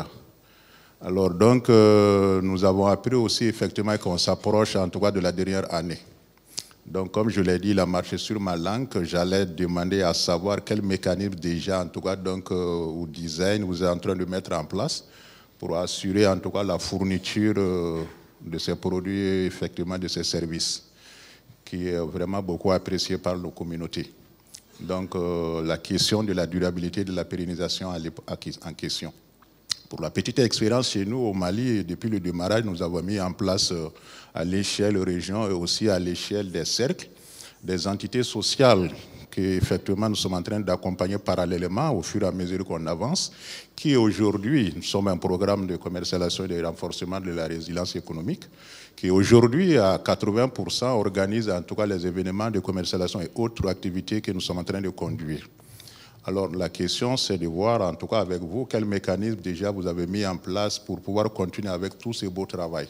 Hein? De l'autre côté, dans la présentation du contexte, je crois avoir noté qu'effectivement il y a les questions de sécheresse et d'inondation. Nous sommes dans un pays, voilà, c'est exactement comme en tout cas le Mali, surtout dans sa partie septentrionale, où en tout cas parfois, en tout cas c'est en grande partie la sécheresse et quelquefois des poches d'inondation. Donc, par rapport à ça, quel est le mécanisme mis en place par le programme ou qui est en train d'être effectivement donc, réfléchi pour éviter effectivement donc, ou minimiser en tout cas donc, ces cas d'inondation et de sécheresse par rapport en tout cas donc, à tout ce que nous sommes en train de faire. Et je reviens encore pour nous, par exemple au Mali, vous savez la zone du delta, fortement en tout cas affectée par les inondations et les sécheresses dans bien des cas. On a réfléchi et implémenté, en tout cas, développé, implémenté un outil de gestion des risques des chocs climatiques que nous appelons bien sûr effectivement l'assurance agricole. Donc, qui effectivement, donc, on est parvenu déjà, on est à la 3e année, on est parvenu à mettre effectivement donc, un certain nombre d'hectares sous assurance agricole. Donc, qui protège un peu les producteurs contre effectivement ces chocs climatiques. Donc, ma question par rapport à ces défis que vous avez évoqués dans votre présentation, j'aimerais savoir si déjà, en tout cas, vous avez réfléchi à un mécanisme pour un peu amoindrir effectivement ces chocs, en tout cas par rapport à tout ce que nous connaissons comme réalité de la localité. Et je termine avec effectivement la dimension financière. Je crois avoir vu effectivement que vous avez un mécanisme warrantage. Et indépendamment de ça, vous facilitez en tout cas l'accès des acteurs, en tout cas aux services financiers, notamment au crédit, etc. Si mes souvenirs sont encore bons. Alors j'aimerais savoir ici, est-ce que, en tout cas dans le contexte d'intervention, donc les crédits qui sont octroyés, c'est que les communautés en ont besoin pour en tout cas soutenir leurs activités, les taux de remboursement, ils se situent à quelle proportion? Est-ce qu'avec aisance, effectivement, donc, les gens remboursent? Est-ce qu'il y a des cas de délinquance? En la matière, dans les cas échéants, en tout cas, quelles sont les dispositions en tout cas, que vous envisagez ou qui sont en cours pour pouvoir effectivement donc, éviter en tout cas, donc, des cas de délinquance? Merci. Merci beaucoup. Nous passons à l'élevage pour sa question. Bien, merci beaucoup. Donc, avant de passer à mes préoccupations, je tiens à remercier toute l'équipe de Hamzari, surtout l'équipe d'organisation de cet atelier, pour la qualité en tout cas de l'organisation. Pour ma part, je voudrais revenir sur deux choses. Dans l'exposé de Hama, il est ressorti un point lié à la santé animale, où un certain nombre d'auxiliaires d'élevage ont été formés et qui sont en train d'exercer actuellement sur le terrain. Alors, ces 19 AE sont versés donc, dans le réseau des auxiliaires du service vétérinaire privé de proximité de Guidarumji. Mais cependant, jusque-là, depuis leur formation à cette date-là, il y a la certification qui n'a pas été faite. C'est-à-dire que ces AE n'ont pas reçu le papier nécessaire qui puisse vraiment les rendre beaucoup plus officiels. Et voilà pourquoi je profite donc de cette tribune pour demander à quand cette certification-là. Parce que cela, en tout cas, permettra de renforcer davantage ces AE-là dans leurs activités, mais mieux aussi les présenter aux autorités communales, parce que jusque-là, ça n'a pas été fait depuis leur formation, et cela fait déjà quelques années. Donc il est nécessaire de songer à ça et de voir dans quelle mesure vraiment on peut organiser cette certification-là pour que ces AE-là puissent en tout cas puissent jouer leur rôle pleinement et de façon officielle sur le terrain. La deuxième observation, c'est dans la présentation donc, des résultats. Il m'a été donné de remarquer qu'il y a un aspect qui a été quelque peu occulté. C'est celui donc des dispositifs d'innovation en matière de petit élevage. C'est un dispositif, n'est-ce pas, assez important et qui permet en tout cas de vulgariser pas mal donc, de technologies en milieu rural. Et Hamzari vraiment a fait un travail dans ce sens, travail auquel nous avons pleinement participé, donc dans la mise en place donc, de ces dispositifs-là, et qui ont travaillé, et ces dispositifs ont vulgarisé pas mal de technologies. Une des technologies, c'est ce que vous avez pu observer au niveau donc, des stands, donc les pierres à lécher à lurer, c'est vraiment une des technologies qui a été vulgarisée.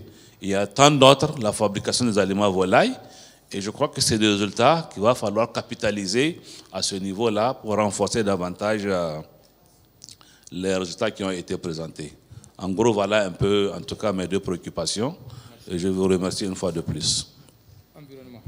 Merci pour avoir relevé ce point des IPE.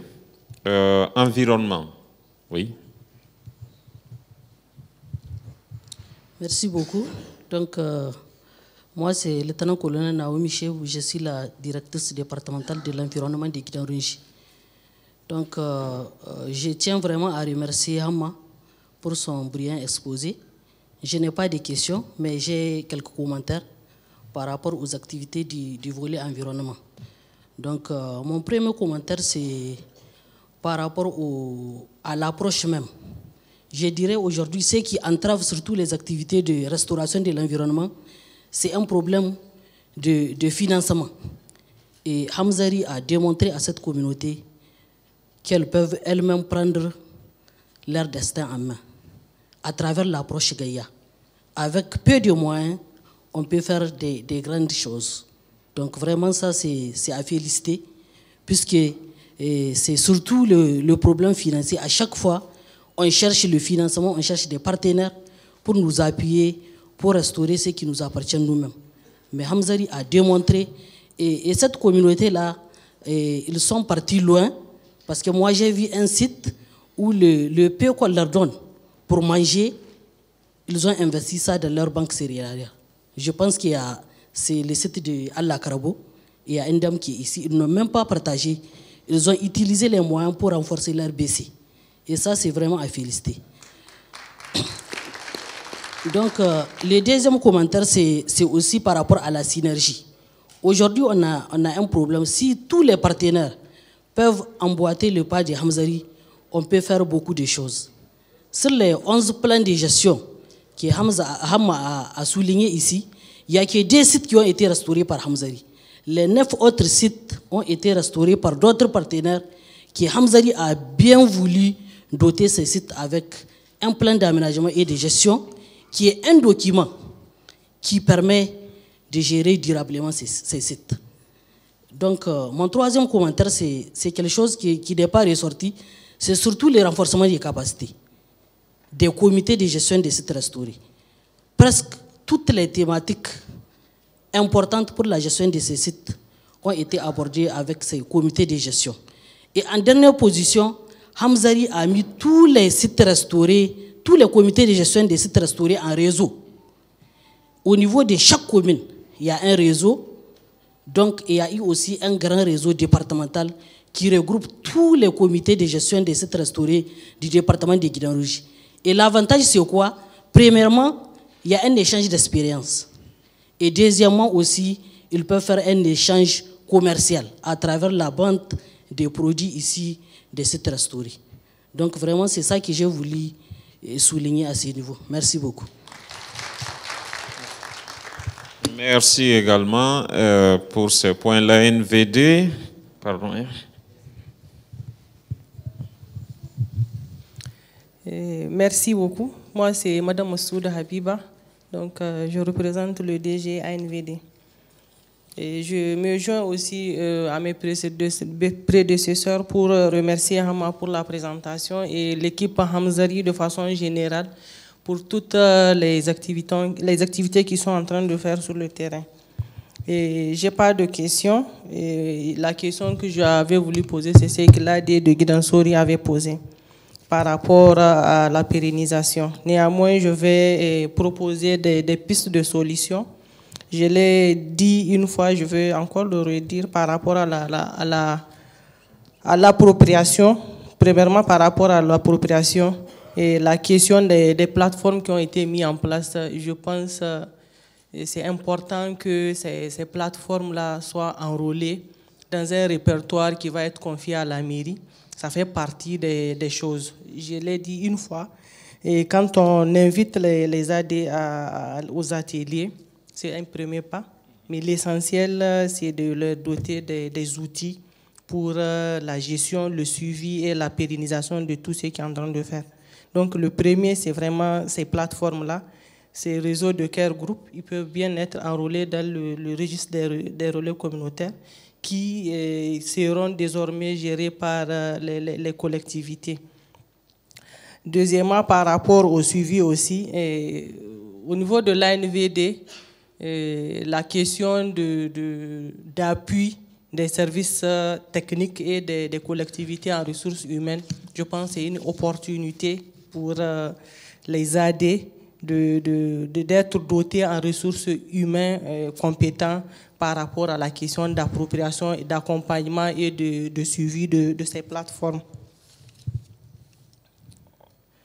Donc, la dernière position, c'est que j'allais partager aussi, c'est l'expérience de ce qu'on a vu sur le terrain. Quelqu'un l'a dit ce matin dans la salle.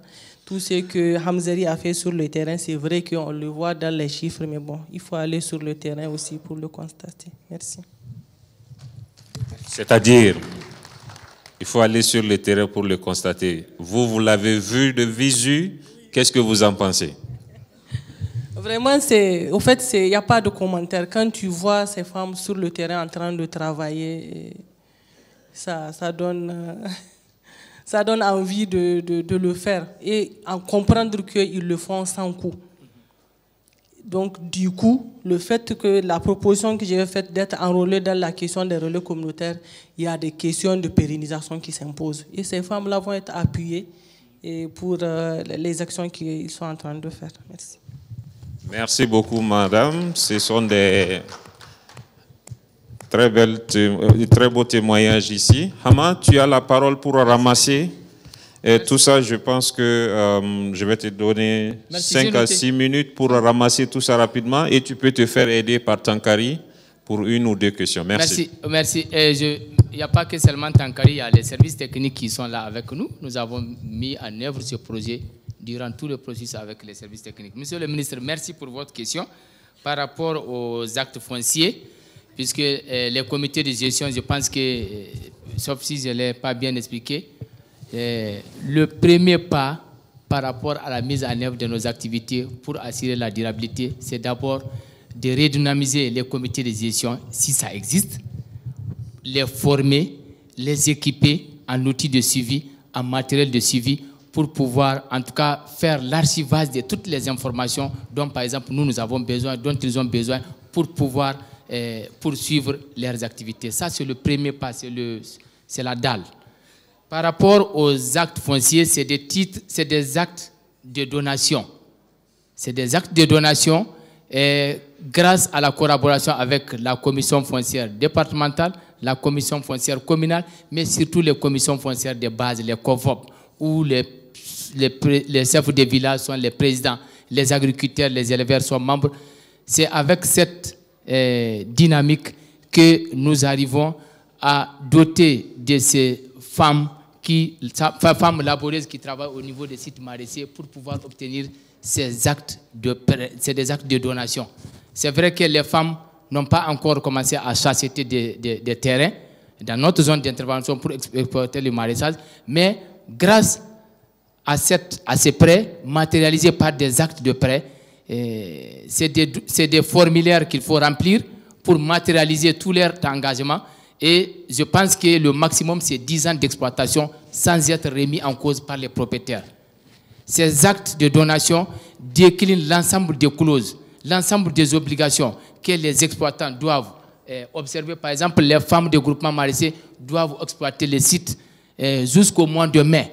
À partir du mois de mai, elles cessent l'activité. Le terrain revient au propriétaire qui a donné, lui aussi pour qu'il puisse profiter de l'exploitation durant la saison des pluies pour faire les cultures sous pluie. Et après récolte, ramassage de résidus, les groupements maraîchers, notamment les femmes, vont revenir pour faire l'exploitation du maraîchage.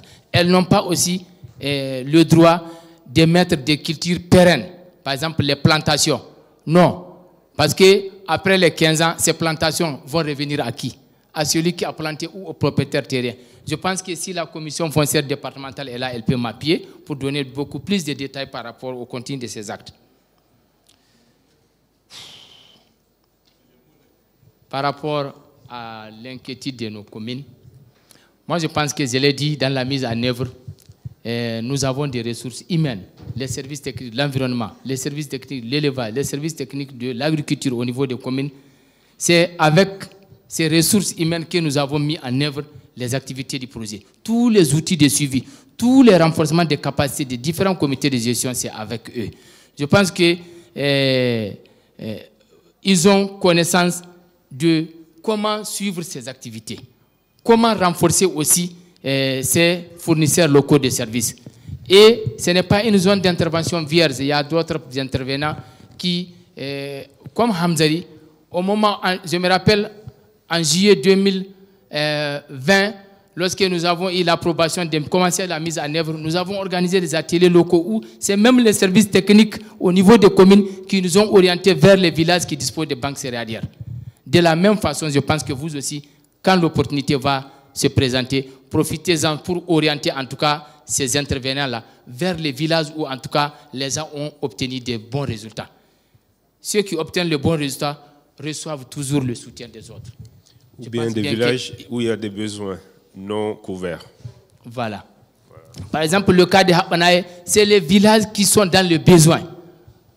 Le Hapanaye a été orienté vers les nouveaux villages qui n'en ont pas bénéficié.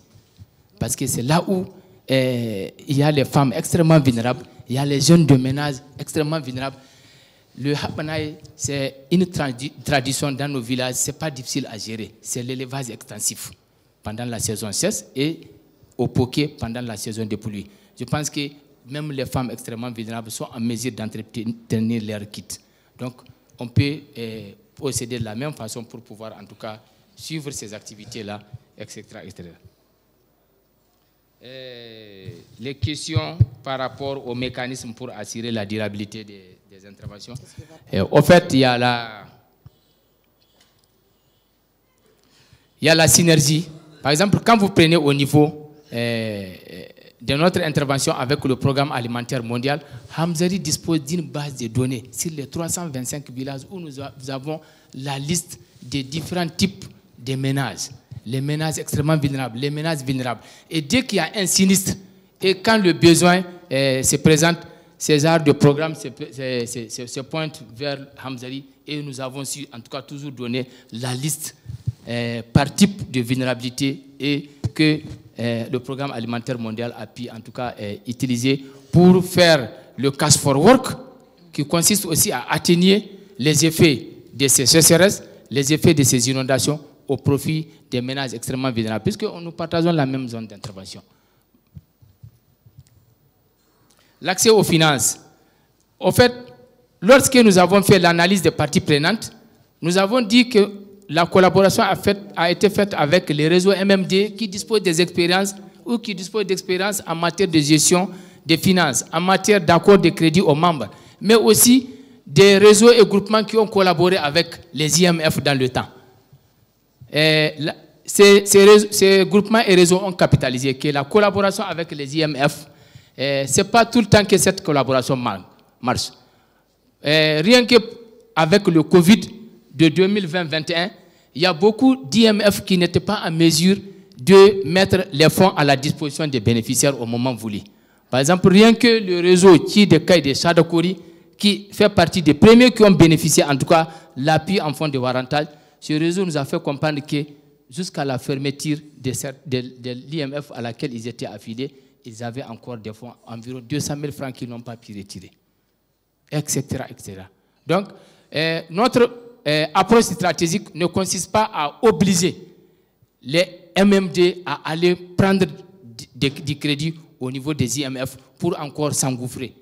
Mais c'est de faire en sorte que nous créons, entre parenthèses, une sorte d'IMF au niveau village. C'est MMD qui ont la capacité de gérer les fonds, peuvent ouvrir leur compte en banque, aller déposer les fonds, et au moment voulu, par exemple, après les récoltes ou au moment des récoltes où les vulnérables auront besoin de ces liquidités, il faut aller les retirer au niveau des banques, sous forme, par exemple, des comptes de dépôt.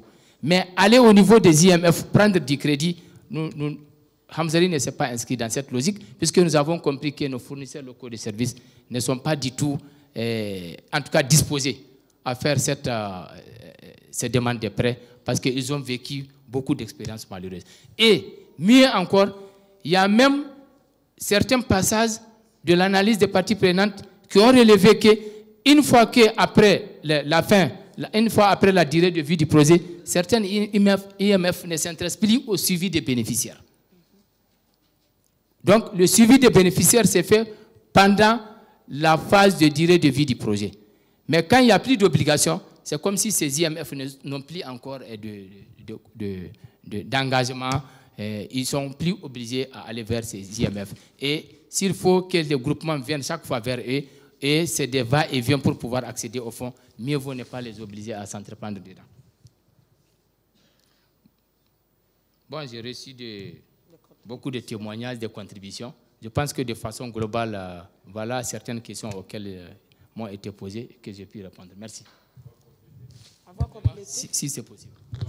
Mariam va compléter et Tankari va finir. Ok, allez-y. Moi, j'aimerais... c'est sur quel point précisément? C'était sur l'inquiétude de l'AD de Gideon Sori par rapport à les questions de durabilité, le suivi des réalisations. Je pense que le programme a déjà prévu d'organiser des ateliers communaux, donc au niveau de chaque commune d'intervention.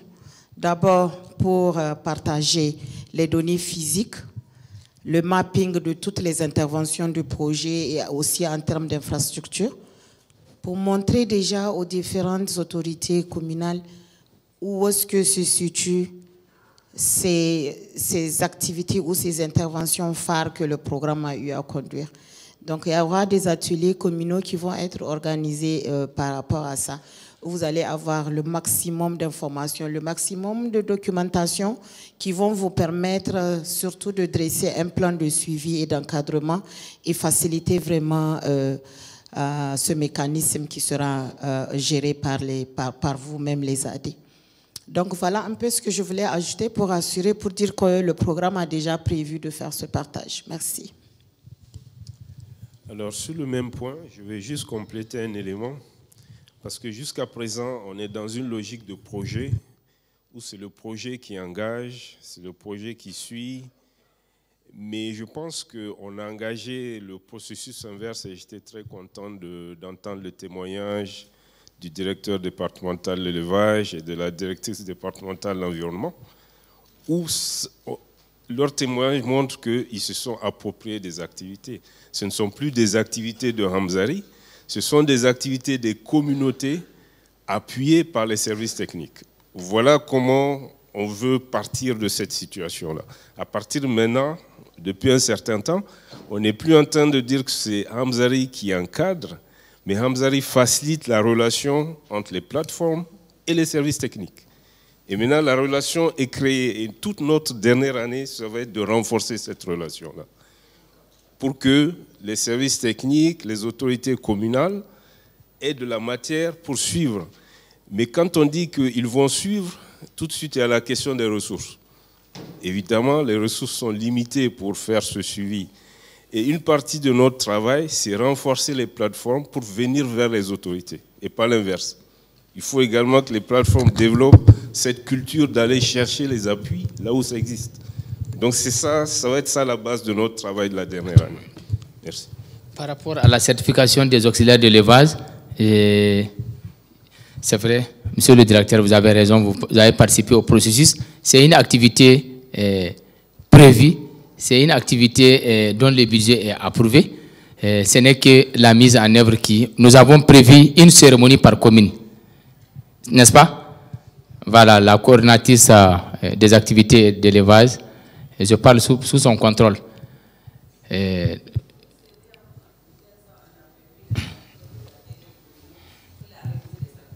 Voilà.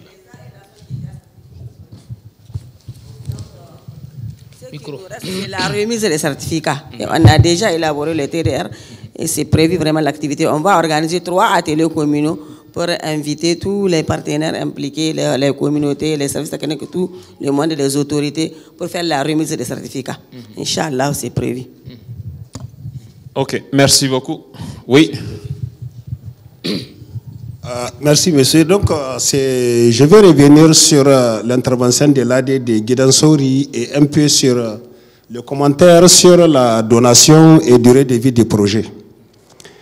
L'acquisition des terrains pour une activité, genre comme Hamzari, que je connais dans mon département, ça se fait par exemple soit par donation, soit par prêt, soit par achat, par cette même communauté ou bien même le partenaire.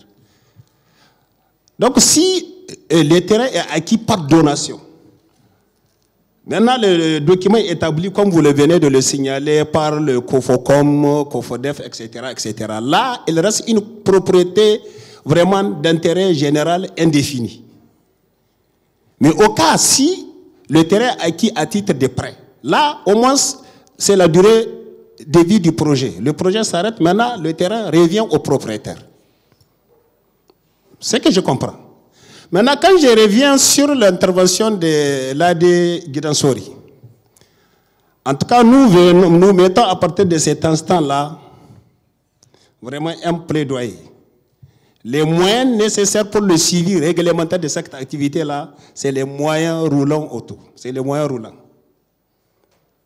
Rétrocédez-nous ces véhicules, ces motos-là, pour qu'on puisse mettre à profit de ces relais communautaires-là et les aider là, en plus pour qu'ils puissent suivre comme il l'a dit.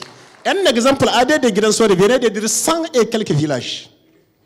Imaginez, même un relais communautaire peut avoir un exemple d'une dizaine de villages qui sont espacés de combien de kilomètres d'intervalle et de distance. Quel document quel papier va le prendre pour l'amener faire l'activité, vérifier terrain? Non, non, non. Allez-y droit au but, monsieur. Dotez-nous des moyens, mettez-nous le projet là, enfin. Ça dit, il ne faut même pas oser nous dire Ker là, c'est une grosse machine. Ils n'ont pas besoin d'un moyen en cours d'utilisation. Mettez-nous à profit pour nous booster dans le suivi de ces activités-là. Je vous remercie. C'est une très bonne recommandation. Je pense que les rapporteurs prenaient note de ce point qui vient d'être partagé. L'USAID n'est pas là, mais on se fera le devoir de mettre ça dans le rapport de l'atelier, de partager avec l'USAID, bien évidemment. Donc, merci beaucoup, Hama. Merci pour les interventions. On est hors du temps. Je n'ai pas donné la parole à cette rangée. Est-ce qu'il y a une ou deux interventions de cette rangée pour finir la journée? Oui, monsieur.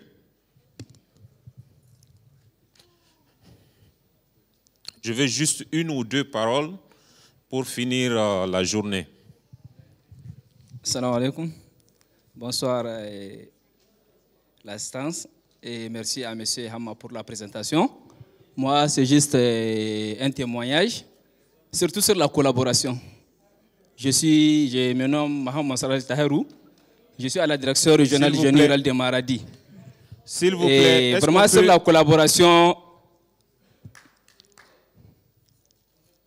Sur la collaboration, durant tous les processus, Hamzari nous a vraiment impliqués. Du processus de A à Z. Même pour les questions des prêts et consorts là, je faisais partie des membres de la mission. On était parti au début pour la première génération. On était parti sur la base de près de 10 ans. Mais après, on était revenu. On a vu la communauté ensemble. On a décidé, on a ramené les prêts là à 15 ans. c'est 15 ans. Maintenant, pour la dernière génération, c'est 15 ans. La dernière génération d'utilisation des sites maraîchers, c'est 15 ans. C'est 15 ans. C'est 15 ans. Maintenant, pour l'omission et au niveau des inondations, vous n'êtes pas sans savoir, la région des Maradi était victime des inondations l'année 2020. J'ai vu, ce n'est pas mentionné, vous avez pris en compte 2010 et 2024. Donc à l'année 2020. Et je vous remercie. Merci beaucoup. Bonsoir l'assistance. Je me présente au nom de Sani Illo, agent de la Chambre régionale d'agriculture de Maradi. C'est l'intervention de mon collègue qui a suscité vraiment, il faut moi-même que je témoigne vraiment les actions de Hamzali. Donc l'ACRA a surtout intervenu dans la structuration des producteurs maraîchers en société coopérative, dont l'ancienne appellation organisation paysanne. Donc, lors de nos suivis, les sites qui sont situés entre Tchibiri et Guidarumji, on a rencontré beaucoup de producteurs qui ont dit que c'est le programme Hamzali qui nous a introduit la culture irriguée, la production irriguée. C'est le programme Hamzali. Sinon, c'est la culture des décrits. Après la pluie, quand l'eau de Goulbi se retire, ils plantent ces cultures maraîchères, tomates, pastèques. Avec l'arrivée de Hamzali, ils ont dit qu'ils ont commencé à arroser. Surtout au niveau des villages de Pissatao. Et le deuxième témoignage, c'est la production de semences améliorées dans les tiroirs. Et comme beaucoup ont dit, auparavant, il faut qu'on parte à Maradi. D'ailleurs, même pour se rendre à l'INRAN, ce n'est pas n'importe qui. Il faut taper M. Nouhou, qui a le numéro de Dr Nouhou. Maintenant, Hamzali a amené les producteurs à produire eux-mêmes leur production, leurs semences améliorées. Et lors d'un suivi, je l'ai raconté lors d'un atelier à Chadakwari, c'est un producteur qui nous raconte, qui nous explique la différence entre la R1 et la G4. Vraiment, ça, c'est un travail vraiment à notifier dans les activités de Hamzali. Les producteurs de culture primaire ont maîtrisé les techniques de production. Ils sont là, quand on les demande, ils savent quels sont les principes fondamentaux de la production de semences. Vraiment, ça, c'est un effort de Hamzali. Merci. Merci beaucoup. Un autre témoignage, le dernier, parce qu'on est hors temps. OK, le dernier vraiment. Merci beaucoup. Donc, assalamu alaikum. Donc, un autre témoignage concerne une activité transversale qui, malheureusement, n'est ressortie dans aucun des composantes. C'est les centres d'alphabétisation. D'accord? Et Hamzali a fait un très grand travail au niveau des centres d'alphabétisation. Ils ont alphabétisé plus de 30 000 personnes au niveau de 100 villages à travers plus de 200 centres d'alphabétisation. Mais j'avais suivi les trois exposés. Malheureusement, nulle part je n'ai vu apparaître cet effort. Pourtant, c'est un travail très impeccable et très nécessaire. Pourquoi? Parce que l'alphabétisation rentre dans les activités de pérennisation. Deuxième chose, le programme d'alphabétisation tel qu'il est mis en œuvre par Hamzali avait directement calé deux choses. Premièrement, la fixation des jeunes. Pourquoi? Parce que tous les 100 centres sont tenus par des jeunes gens. Ça veut dire que d'office, on a calé les gens pour aller à l'exode. Ça veut dire que c'est des gens qui ont trouvé un emploi au moins pendant les 3 ans. Ça, c'est vraiment un impact. Deuxième chose, c'est que c'est des gens qui sont mensuellement payés. Ça veut dire qu'ils peuvent prendre en charge leur famille, leurs enfants et faire tout ce qu'ils veulent dans les gains qu'ils trouvent. Malheureusement, dans les exposés, moi je ne vois pas ressortir cette thématique. Je ne sais pas qu'est-ce qui se passe, mais moi en tant qu'instructeur de l'alphabétisation, je témoigne que cette activité-là est pratiquement en cours. Ça fait 3 ans que nous sommes en train d'être dans ce programme avec suffisamment de moyens pour pouvoir faire cette activité. Merci beaucoup. Merci beaucoup. On a vraiment relevé, en plus de la présentation de Hama, d'autres points très intéressants. Et nous nous acheminons vers la fin des travaux de cette première journée. Je voudrais qu'on applaudisse Hama et tous ceux qui ont témoigné pour la composante 1. Merci beaucoup, Hama. Applaudissez pour vous-même. Donc, je vais retourner la parole à M. Al-Husseini, le maître des cérémonies. Merci. On applaudit aussi Ladji pour la modération. Comme je le disais, le salaire d'un orateur, ce sont les applaudissements. Donc, ne soyons pas avares. OK. Cependant, nous sommes à la fin de la journée. Et merci à tout un chacun. Nous allons inviter le SGA du gouvernorat de Maradi pour la clôture de la journée et vous inviter pour demain. OK. Sous les applaudissements, je sais que l'énergie est un peu bas, mais on peut toujours tenir, non? OK. Salam alaikum.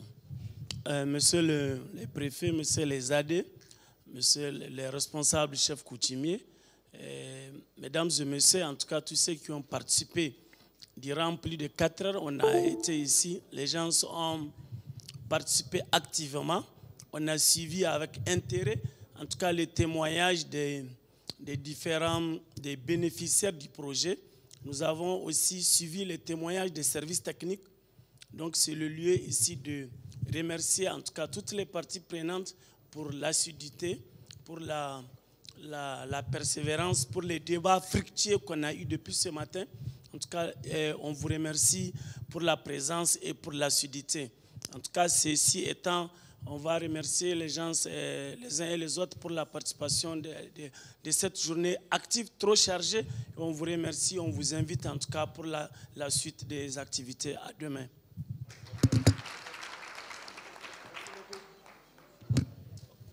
OK, rendez-vous demain 9h. Merci.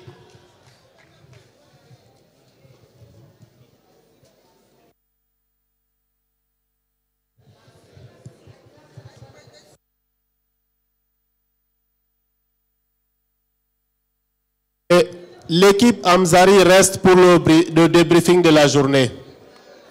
L'équipe Hamzari reste pour le débriefing de la journée, s'il vous plaît. Merci.